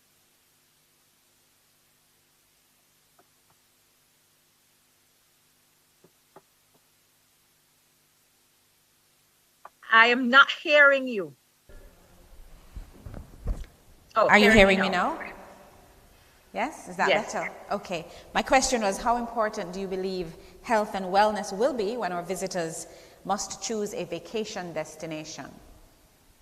Well, health and wellness is going to be very critical because, as was just alluded to, the metaverse, this is what millennials are faced with now, and understanding, and the next generation of our visitors.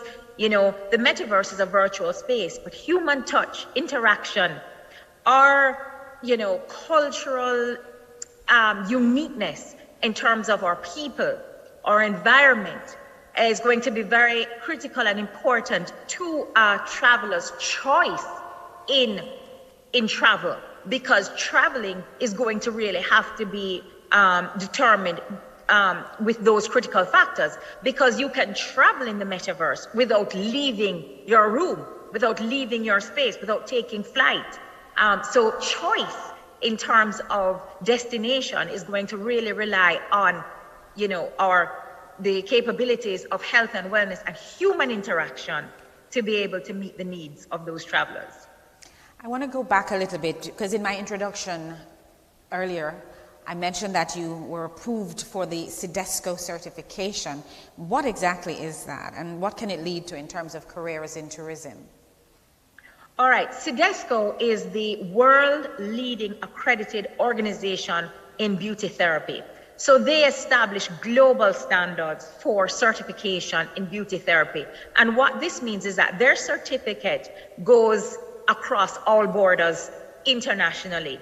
And so the Faith-Place Institute is the first training school, CDESCO training school in Jamaica. And I thought this was necessary after COVID or during COVID when, worldwide the industry was put on pause. And I'm speaking of the beauty industry. All industries were put on pause, but the beauty industry especially. And having, established training in Jamaica since 1989 and adhering to national standards, I thought it was prudent that we also meet and adhere to international standards and best practice for, our prospective students post-pandemic who wanted to really find and secure a space in this marketplace, the Jamaican landscape, for offering quality service based on their certification, as well as if they chose to go out overseas, like many of our learners do. We go overseas. So Jamaica has always exported great, skilled, trained professionals in the area of beauty therapy. But with the opportunity of all the hotels opening and all of what is prospected, all of the prospects in terms of growth in the industry, I believe it was very important for our students and our learners to have the requisite skills and abilities to meet these, international requirements from our visitors. You are here with us at the Montego Bay Convention Center, and we have many more online that are listening in. What would you say, just to sort of concretize it, what careers would be available to these young people who are perhaps contemplating careers in health and wellness, which is the larger picture, and the beauty industry is a subsector? Okay, so in the beauty industry as a subsector, there are careers that would exist, for example, in customer service and relations. There's careers that exist in spa management. There are careers that exist in body therapy. There's careers that exist in aesthetics. These are all subsets, which are professions in their own of the general beauty therapy. So there is a real, as Mr. Thompson has said, cross-skilling, upskilling. These are the opportunities afforded to anyone in this industry. We have had learners who worked in the accounting department, and because of, personal passion, they have crossed over in hospitality to beauty, to areas in the spa and wellness subsector of hospitality. So there is a lot of room for growth. There's a lot of opportunities in terms of career choice and path, even if you're in the sector and want to cross-skill or upskill. Jamaica is known for its natural spas, and we're told that the radioactivity level in places like Bath and Milk River are way up there, comparable to any of the wonderful spas across the world. When you think of that, how do you put it in the context of these things, for example, being a competitive advantage of our island home? Well, those are the specific things in our island that make us very unique. Those are the things that tourists and guests look for in choosing a destination that's based on wellness. And this extends to the community. So the opportunity for community-based tourism, for example, in Milk River and Bath, even some places in Ocho Rios where people will go up to the Blue Hole. These are opportunities where people in that community and those communities can take advantage of all of the training through JCTI and through other private organizations to develop and build and bolster an experience for our visitors that would be representative of our culture, our flora and our fauna. Because as the young lady before me had said, people want to experience authenticity in their vacation. And that is the best way through, community-based tourism initiatives, such as, the wonderful wonders that our country has. Thank you so much, Marie Hall Smith. We are moving along because we are pressed for time. And you mentioned community tourism. It's a good point at which to segue to talk to our Prime Minister's awardee in agriculture and agro-processing, who is a very interesting young lady, Katisha Allen, young farmer, student, awardee of excellence. How are you? I don't think we're hearing you though. Could we make sure her microphone is on? Katisha, can you hear me? All right, you say something. Let me see if I can hear you. No, I'm not hearing you. Borrow that microphone from Abigail, please. All right, that's better. How are you? Tell me a little bit, when and where did your journey begin in agriculture? Yes, thank you for having me. So my journey into agriculture started in 2016 in St. Elizabeth. So it was after giving birth to my child. I wanted to be a stay-home mom so I can nurture my child. But I also wanted to provide for my family financially. So I just didn't want to stay home doing nothing. So that's when I decided to plant something. So I planted about 2 squares of pumpkin, and the yield that I've received from that, and to see who I could supply my pumpkins to, that really motivated me to expand my operation more into agriculture. All right, so starting with 2 squares back then, fast track to 2022 now, I operate on over 6 acres of land. From 2 squares? Right. So now I plant sweet potatoes, pineapples, pumpkins, corn, and sweet peppers. I also venture into apiculture, which is beekeeping, which is a very interesting venture, and I started that in 2018. How has that been going? I think you established a company. Tell me a little bit about that. Yes, that it is really good to see a female, especially a young female, into beekeeping. It amazes a lot of persons. So my company, St. Best Golden Honey Job, it's all about the products of the bees. So it is a company that I do harvesting of honey and sales of honey, and I just received training also to do byproducts of honey. So now I'm looking to expand into face creams, hand creams, lip balms, and all of that. So that's a big thing coming up for my company. Wow. How important is it for us to make that connection with agriculture and tourism? A lot of persons don't necessarily see the connection and how one feeds into the other, that symbiotic relationship. So agriculture is very important to tourism, so there is a link there.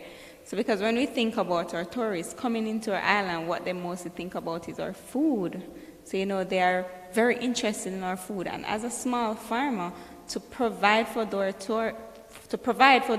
those tourists, it is really important. It not only provides a revenue for me as a small farmer, it benefits my community, because when I expand more to provide for the demands of these tourists, it also helps the country as well, because it will increase the amount of money those tourists spend for the country. Right, and you're now talking about creating employment and improving livelihoods. Yes, because I create a lot of employment in my community, so the more I expand, the more persons I can employ. What motivates you? What do you, you're a young, pretty girl, and you're there in the St. Elizabeth doing agriculture, supplying your thing, making your money, and enjoying it, and now taking another step to go to study at Case to get a degree in general agriculture.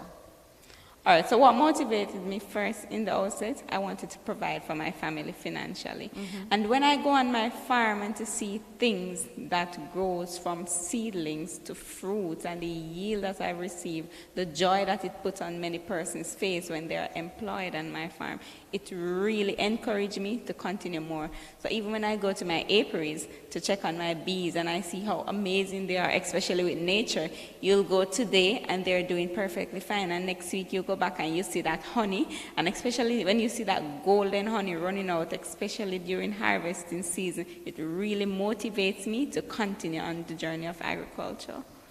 And what advice do you give to our young people who are here, at the Montego Bay Convention Center and online listening to us at this time, what do you Well, say I would to them? encourage a lot of young persons, get into agriculture, get into tourism, because agriculture and tourism have a great link. Earlier you heard about a lot of trainings that are available, that are certification. Just to tell you, when I started out at about age 16, I didn't want to go into agriculture. I wanted to be in the tourism sector directly. So when I leave high school, I go ahead and get certified to become a chef. I also did a diploma in becoming a chef, but it was after giving birth that I made that shift. But the shift that I made also contributed to tourism. So I'd encourage young persons to dream big, overcome the obstacles, and get involved. Wow. Thank you so much.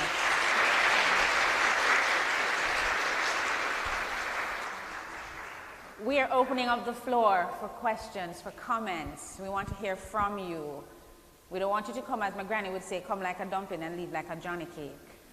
Right? I want you to have the information. Any question that you may have for either Katisha Allen or Young Farmer or Prime Minister's awardee for agriculture and or CEO of the Face Place. I think there's a question coming.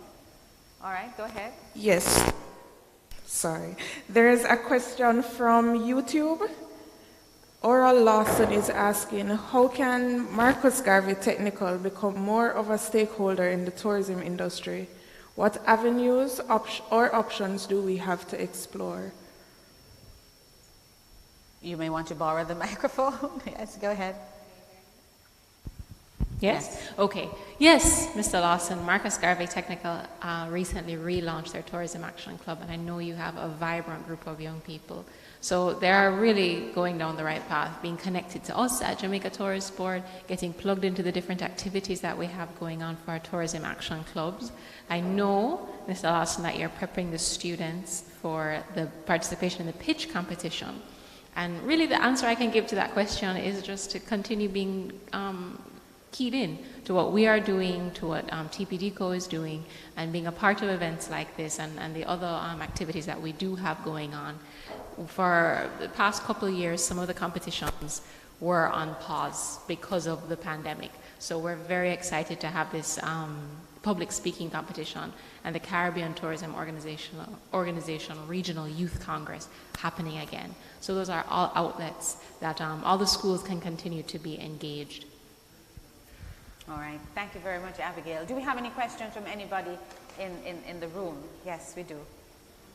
Just make your way to the microphone and we'll take your questions, and you can just say who you want to answer your question. Good afternoon. Jennifer Thompson, Montego Bay Community College.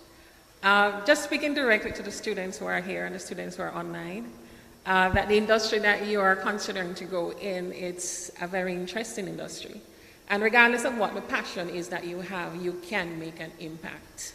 Listening to all the presenters from earlier this morning and the lovely ladies today, this afternoon, regardless of what it is that you are interested in, whether it's photography, whether it's travel writing, you're into social media, all right, that's an opportunity for you to be an influencer. You're able to sell the product, sell what it is that you find that is a niche market here in Jamaica. I want you to also consider that what they're talking about for health and wellness, spa and salon management, agriculture, agro-processing, hospitality. We offer all of that at Montego Bay Community College. Okay, we are open for business. If you have any questions, feel free to speak to us. And we have a booth at the back. Please inquire, find out what we have to offer, and make your contribution to tourism and to Jamaica. Thank you. Thank you very much. All right, questions, young people. Go right ahead. My question now is, do I have to have a registered business to be linked to tourism?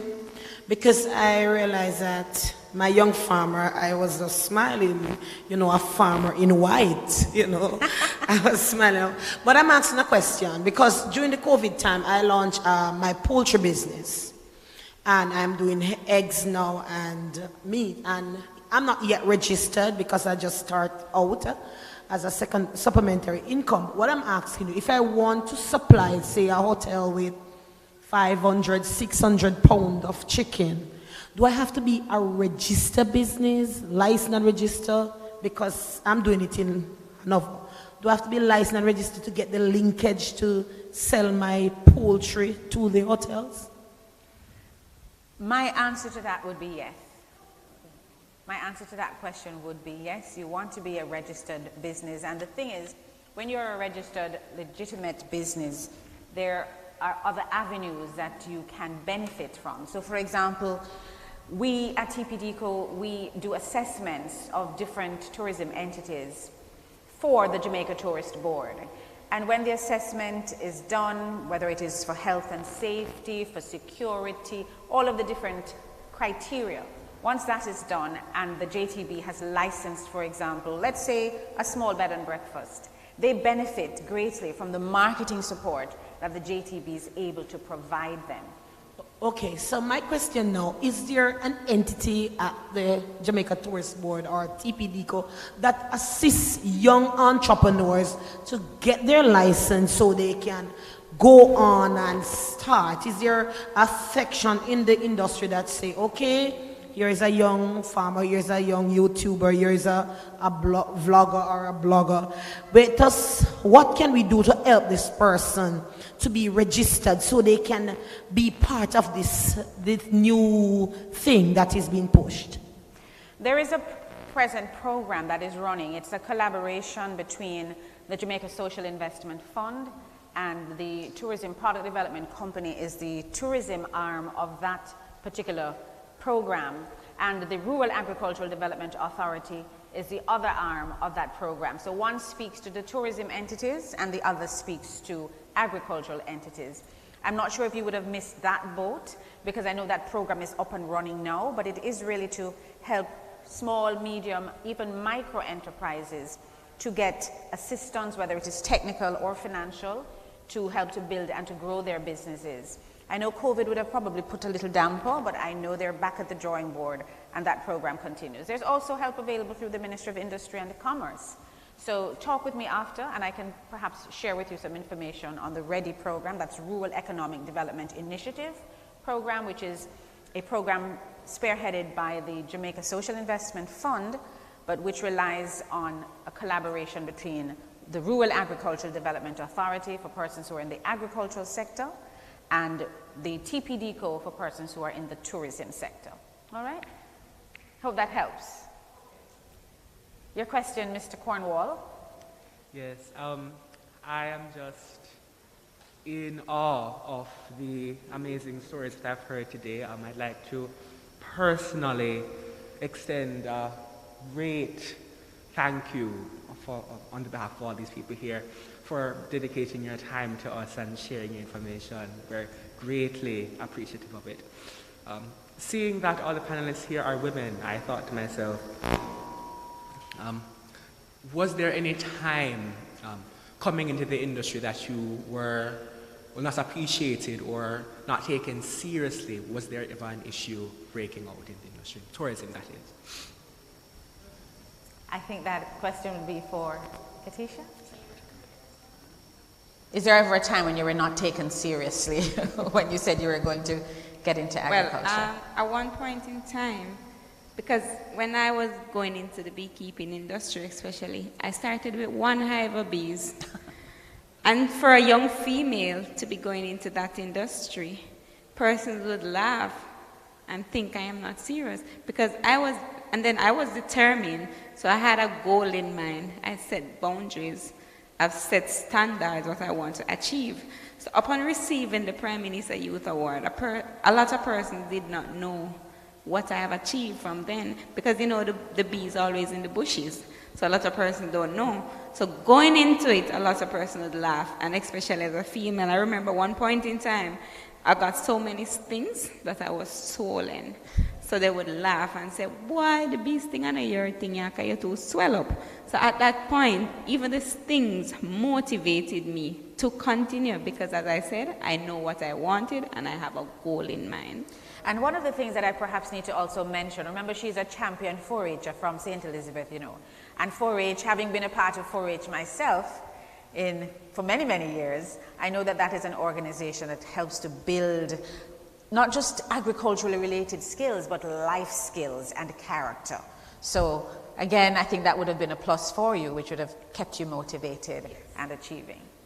What are your plans for the future? You say you're going to be getting into some value-added stuff from the honey? Yes, definitely, definitely.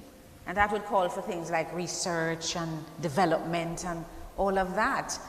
And I know, for example, Mrs. Hall-Smith would have to deal as part of the linkages, the health, say, what is the correct term, Mrs. Hall-Smith? The tourism linkages, health and wellness network. Health and Wellness Linkages Committee. Yes.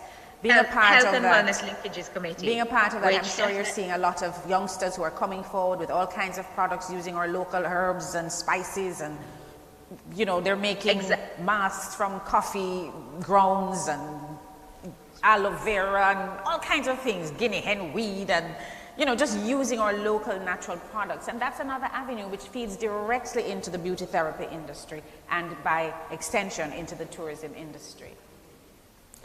Do we have any other questions? Do we have any questions online, Catherine? While we're looking at the questions, I said I wanted to give away some stuff, and I still want to do that. I asked earlier on who was the executive director of the Tourism Product Development Company, and I still haven't gotten a response. But I also want to ask, what is the name of TPDCO's flagship training program? Does anybody know the name of TPDCO's flagship training program? And what is the slogan for Destination Jamaica? Does anybody in the room know the slogan that we're being marketed with now? Because, you know, we've changed over the years. Anybody in the room? When the JTB goes to the international market and they say, come to Jamaica. At one time they used to say, come to Jamaica and feel all right. And at one time they used to say, once you go, you know. What is the slogan that is used now? Anybody can tell me? I'm not going to give you this lovely bag because it's the only one I have left. But I have a prize for you in the back. Anybody? Go ahead with your question, son.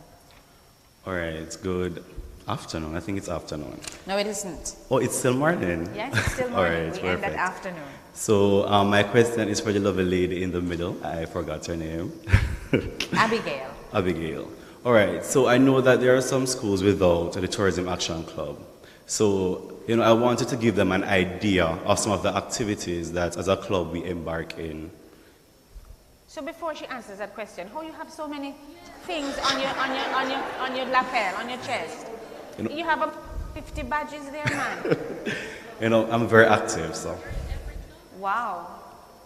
So now you want to hear about the Tourism Action Club. I'm a part of the Tourism Action Club, but I just want her to tell other schools who do not have the Tourism Action Club, you know, some of the activities that we embark in. Speak up a little bit. Okay, I'm going to try. Okay, here we go. So the Tourism Action Club is really, as its name suggests, getting plugged into and becoming active in tourism. So, you're Cornwall College? Yes. Right, okay. So for the past couple of years with the pandemic and the closure of schools, and we're not doing face-to-face schools, I realized that there is a group of students who are a little bit disconnected. We're now moving across, reconnecting with our clubs, getting reestablished. There are several activities, a schedule of events that generally take place on a yearly basis. Several competitions. So far, we have concluded our entrepreneurship and innovation in tourism competitions that ended earlier in the year. We've announced our 2022 public speaking competition, which will take place from April and conclude with the Caribbean Tourism Organization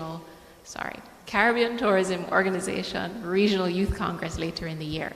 Throughout the year, also, different clubs at the different schools can organize their own activities. Sometimes they take part in beach cleanups, bake sales. We had the club at Dunoon Technical. Hi, Miss Douglas at Dunoon. for Christmas, they took on a food drive, a charity drive. It's really up to the different clubs how they want to get plugged in. And of course, they reach out to us at the Jamaica Tourist Board for support.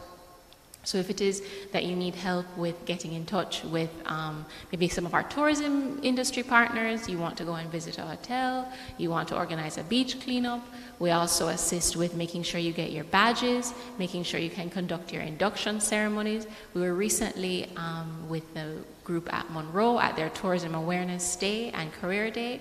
So there, I mean, really just a wide range of activities. But if you are interested in establishing a tourism action club, please come talk to us at the back. We are in the process of getting reconnected with our school community. And thank you for that question. You give me an opportunity to talk about that. And I do know that we have a lovely induction ceremony, so it's great to be a part of the Tourism Action Club. Very good. Thank you. And hold on to your chest, you hear? Because with all of that breastplate that I see going on there, come to the microphone and go ahead with your question. We have 2 persons coming. Come along, come along, come along. Time is running out. Come along. Any answers to my question? Or you have the answer, which one? Slogan is Jamaica, the heartbeat of the world. Okay, heartbeat of the world. She's correct. So no clap or no more?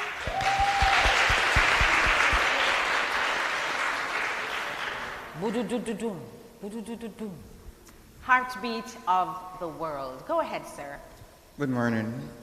I was just wondering if there are plans in place to just educate the general populace about the benefits of being in TPDCO.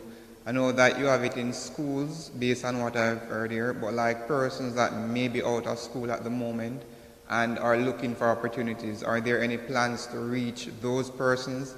And what advice do you have for persons that want to set themselves apart? Because I imagine a lot of persons will be trying to get in.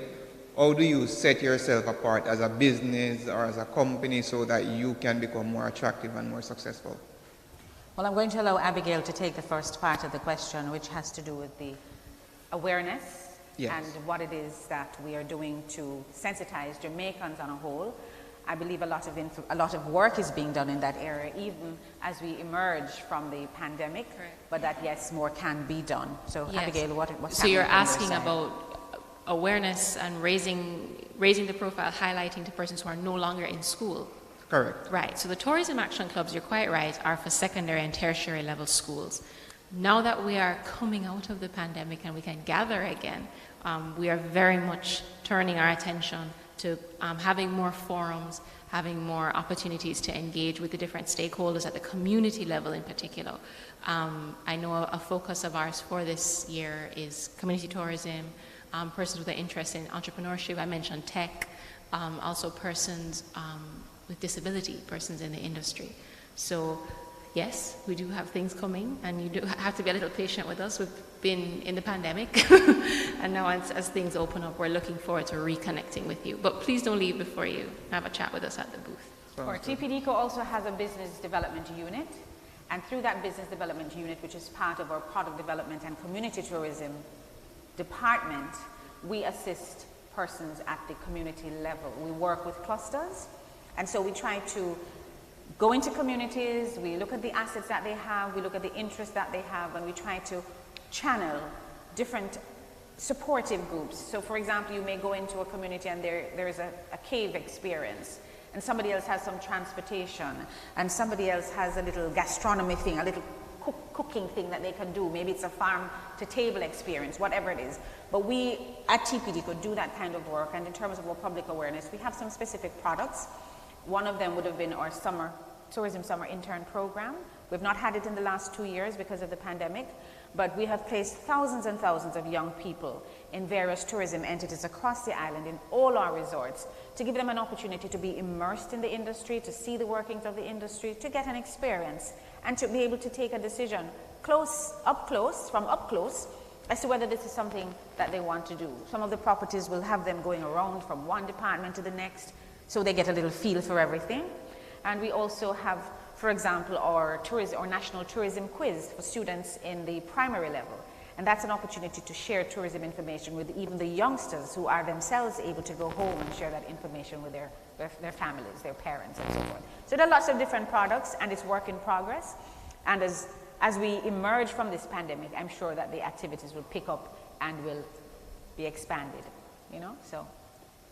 Let me hear from somebody else in the back. We have 3 young men lined up, so come quickly, since time is now of the essence, and I still haven't had an answer to my question, who's the Executive Director of TPDCO. I haven't had an answer to my question, what is the flagship training program at TPDCO called?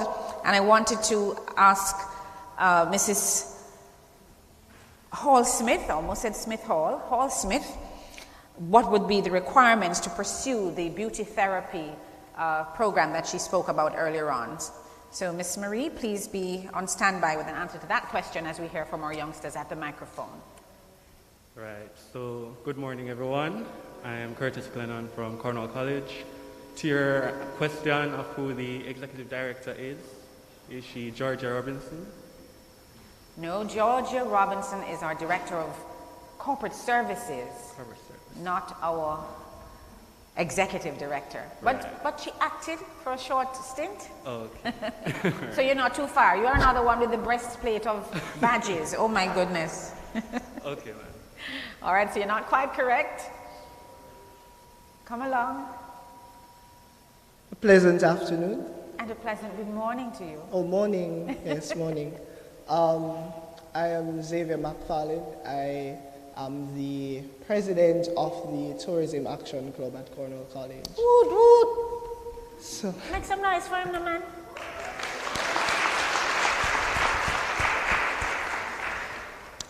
I would like to know if there are scholarship opportunities for members, active members of the club, and how do those members go by getting such an opportunity? Are you hearing me? Okay. I know that the clubs are interested in the scholarships, in the internship opportunities that have been offered in the past. Now that we are back in person, we're finally coming back in person and seeing you guys and getting to talk to you face to face. We are reviewing, we did used to have scholarships, several scholarships, as well as internship opportunities. So we haven't forgotten about them. The JTB is in the process of reevaluating now and seeing how many opportunities we can offer, what kind of internship opportunities we can extend. And don't worry, you'll be hearing about some stuff soon. Thank you, Mr. President. Next. Okay, pleasant morning. I'm Jordan Forrester, and I am the activities coordinator at Cornell College's Tourism Action Club. Oh, I love this. Okay, the question I have is regarding what Miss Rose Brown said earlier, and also what Miss Abigail stated about the type of technology that will be implemented in the tourism sector. For example, the robot bartender that was on the cruise ship. Okay, so my question is about, will that not take the jobs of, humans in the tourism section, and also take away from some of the fun? Like, for example, when a tourist comes to the bar, you might want to have a conversation with the bartender and probably ask him to recommend some spots in Jamaica, recommend some beverages for them, the sort of stuff that you can't necessarily do with a robot. I think Conroy, you alluded to that earlier on, yes? But go ahead, Abigail. That's a good point. And two things. Number one, don't let me forget, you mentioned about robots taking humans' jobs, and what about the human interaction? It's an interesting debate that we continue to have, right? When you go to a hotel now, do they hand you a key or do they hand you a card? They hand you a card, right? Because what about the key makers? Things change. And I'm not saying it's good or it's bad, but we do have to learn to adapt. And another thing to consider is you mentioned, what about interacting with a human being and saying, hey, if you like Dunn's River, you can try X, you can try Dolphin Cove, it's not too far. I agree. And something that we need to think about is, I mentioned TikTok and your For You page. It's not people, it's artificial intelligence that is in the algorithm, and is realizing that based on your activity, you're more likely to like this. So it is something that we have to be aware about, that the times are changing and those changes are going to come. But I agree that you're right, that one of our presenters mentioned that they come here for the people, the warmth, interacting with people. So that is something that I do not believe that we're going to get to the point, for now at least, where we have a hotel that's totally run by robots, because people come to Jamaica for the people. We're the heartbeat of the world, the warmth. People all over the world know Jamaica. They know our language, they know our music. You'd be shocked. People from far from places think Jamaica is just paradise. It's where they want to be, and it's the people that make it that way, right? So I agree with you that yes, things are likely going to change and some jobs will disappear, not just in the tourism sector. Jobs have disappeared and they will continue to change as technology moves. And some of it will be to our benefit. So we just have to learn to move with technology. But I believe that you are quite right, that the warmth of the people, the human factor, is just key. Thank you so much. We have one final question from the floor, and then I'm going to give 30 seconds to each of our panelists to give us their parting shot. Pleasant afternoon to you all. It is not a question, just to answer the question you asked previous. Yes. The executive director for TPDCO is Mr. Wade Mars. What can I tell you? She's right.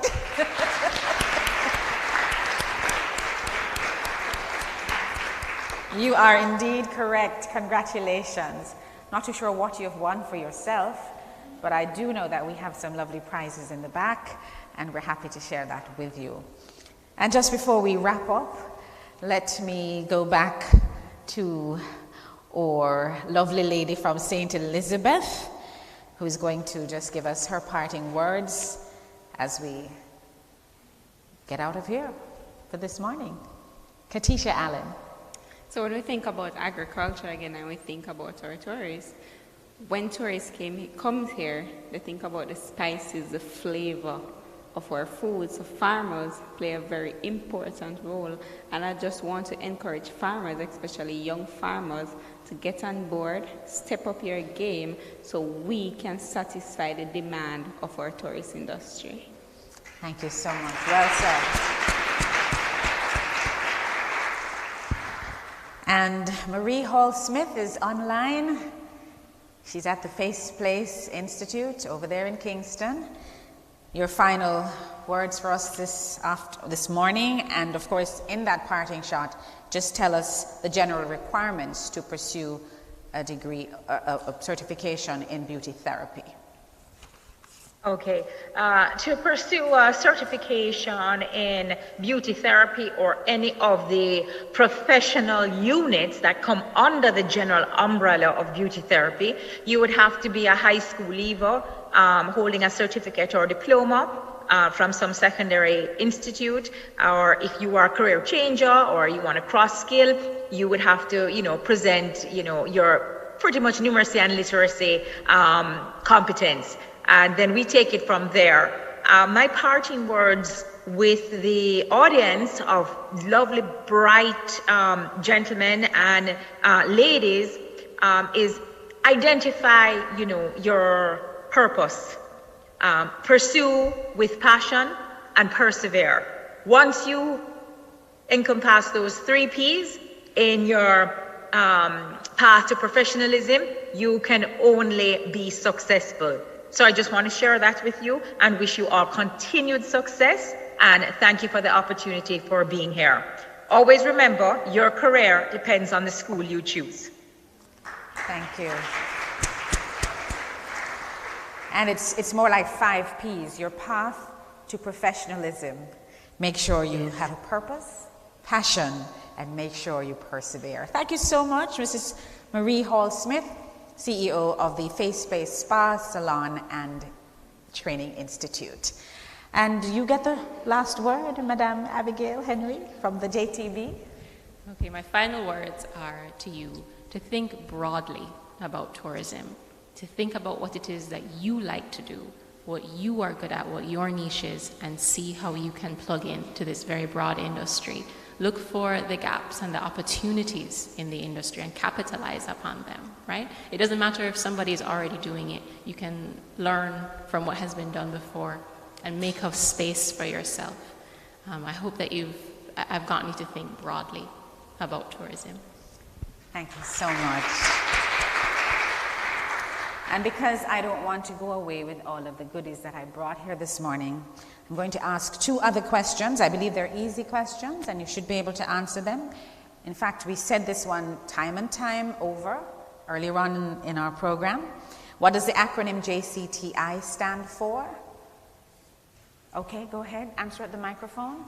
What does the acronym JCTI stand for?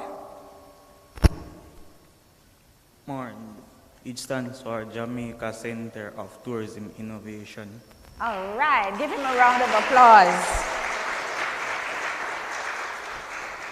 And is there anybody who's going to tell me the name of TPDCO's flagship training program?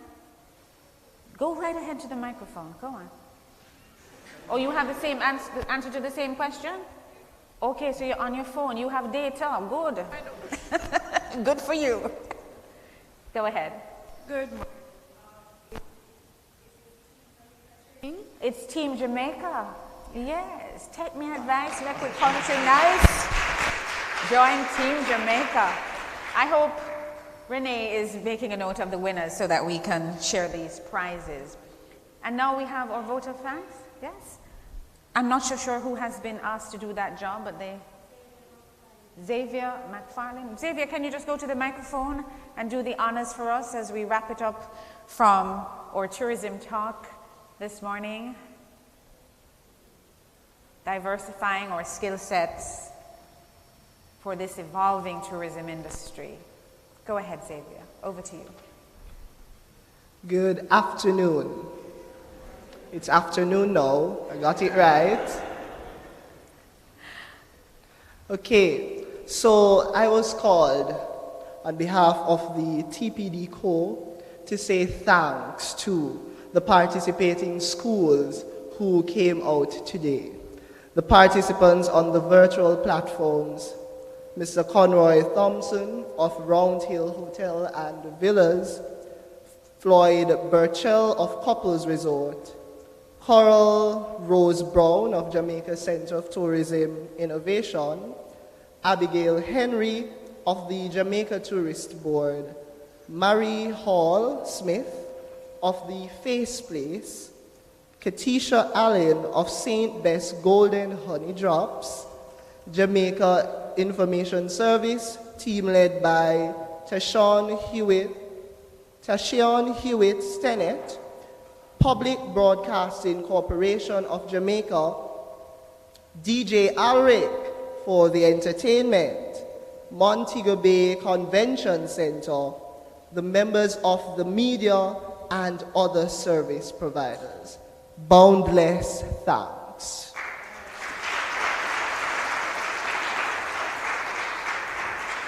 And thank you so much, Xavier, for thanking all of us. One final question before we go, and if I'm in Montego Bay and I ask this question and I do not get an answer, me I go vex. You hear me? I'm going to be very upset if you don't answer this one. Which resort area is known as the tourist capital of Jamaica?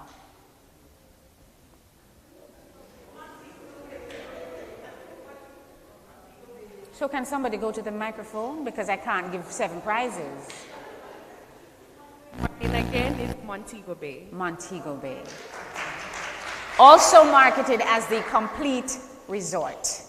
All right, so it's the tourist capital of Jamaica and marketed as the complete resort. Ladies and gentlemen, students, those that are with us and those that are online, it has been our pleasure. And I want to thank my team from TPDCO. We have our social media officer, Ms. Oshin Wong, who is on location, Catherine Maxfield, Renee Johnson, and I have somebody who's also interning with us, Shimon, where are you? Shimon Gordon, she's in the back, and they were my support team today. I want to thank them wholeheartedly for being with us, and I certainly hope you learned something, and that the information that you have gotten here this morning is something that you can process, think about, act upon, and if you think that this is an industry for you, that you'll jump right in with passion, with purpose, and with perseverance, as Ms. Smith-Hall said earlier on. Thanks for being with us. God bless you. And hey, we'll do this again. Maybe another time. We'll talk tourism. DJ Alaric, run the track. Still we irie, coming all of life. Refreshments are on the outside. We have a survey for you. Still we irie, coming all of life. No, so every time I rise, we do it for the love, we not do it for the lights. Do it for the love, we not do it for the lights. Do it for the love, we not do it for the lights. Make them know success don't come overnight. No make them know a substance over hype. Do it for the love, we not do it for the light. Enough of them love lights, that don't right. Sit down in a post and a tweet all night. See them on social media type. While like say them they a studio a vice. Oh me never put them up on no flight. And me never see them a live no tour life. You miss a man now you have so much lights. I'm always still a lead by iTunes. Simple mean we not ready yet. If we put the music first, that's all. While we there on a war and a hype. We work, dance all. When you see me, yes, and I see I. And every tune when me never write. And every show where we headline. No, we not do it for the likes. Where will we go? When the quarantine thing done and everybody touch road.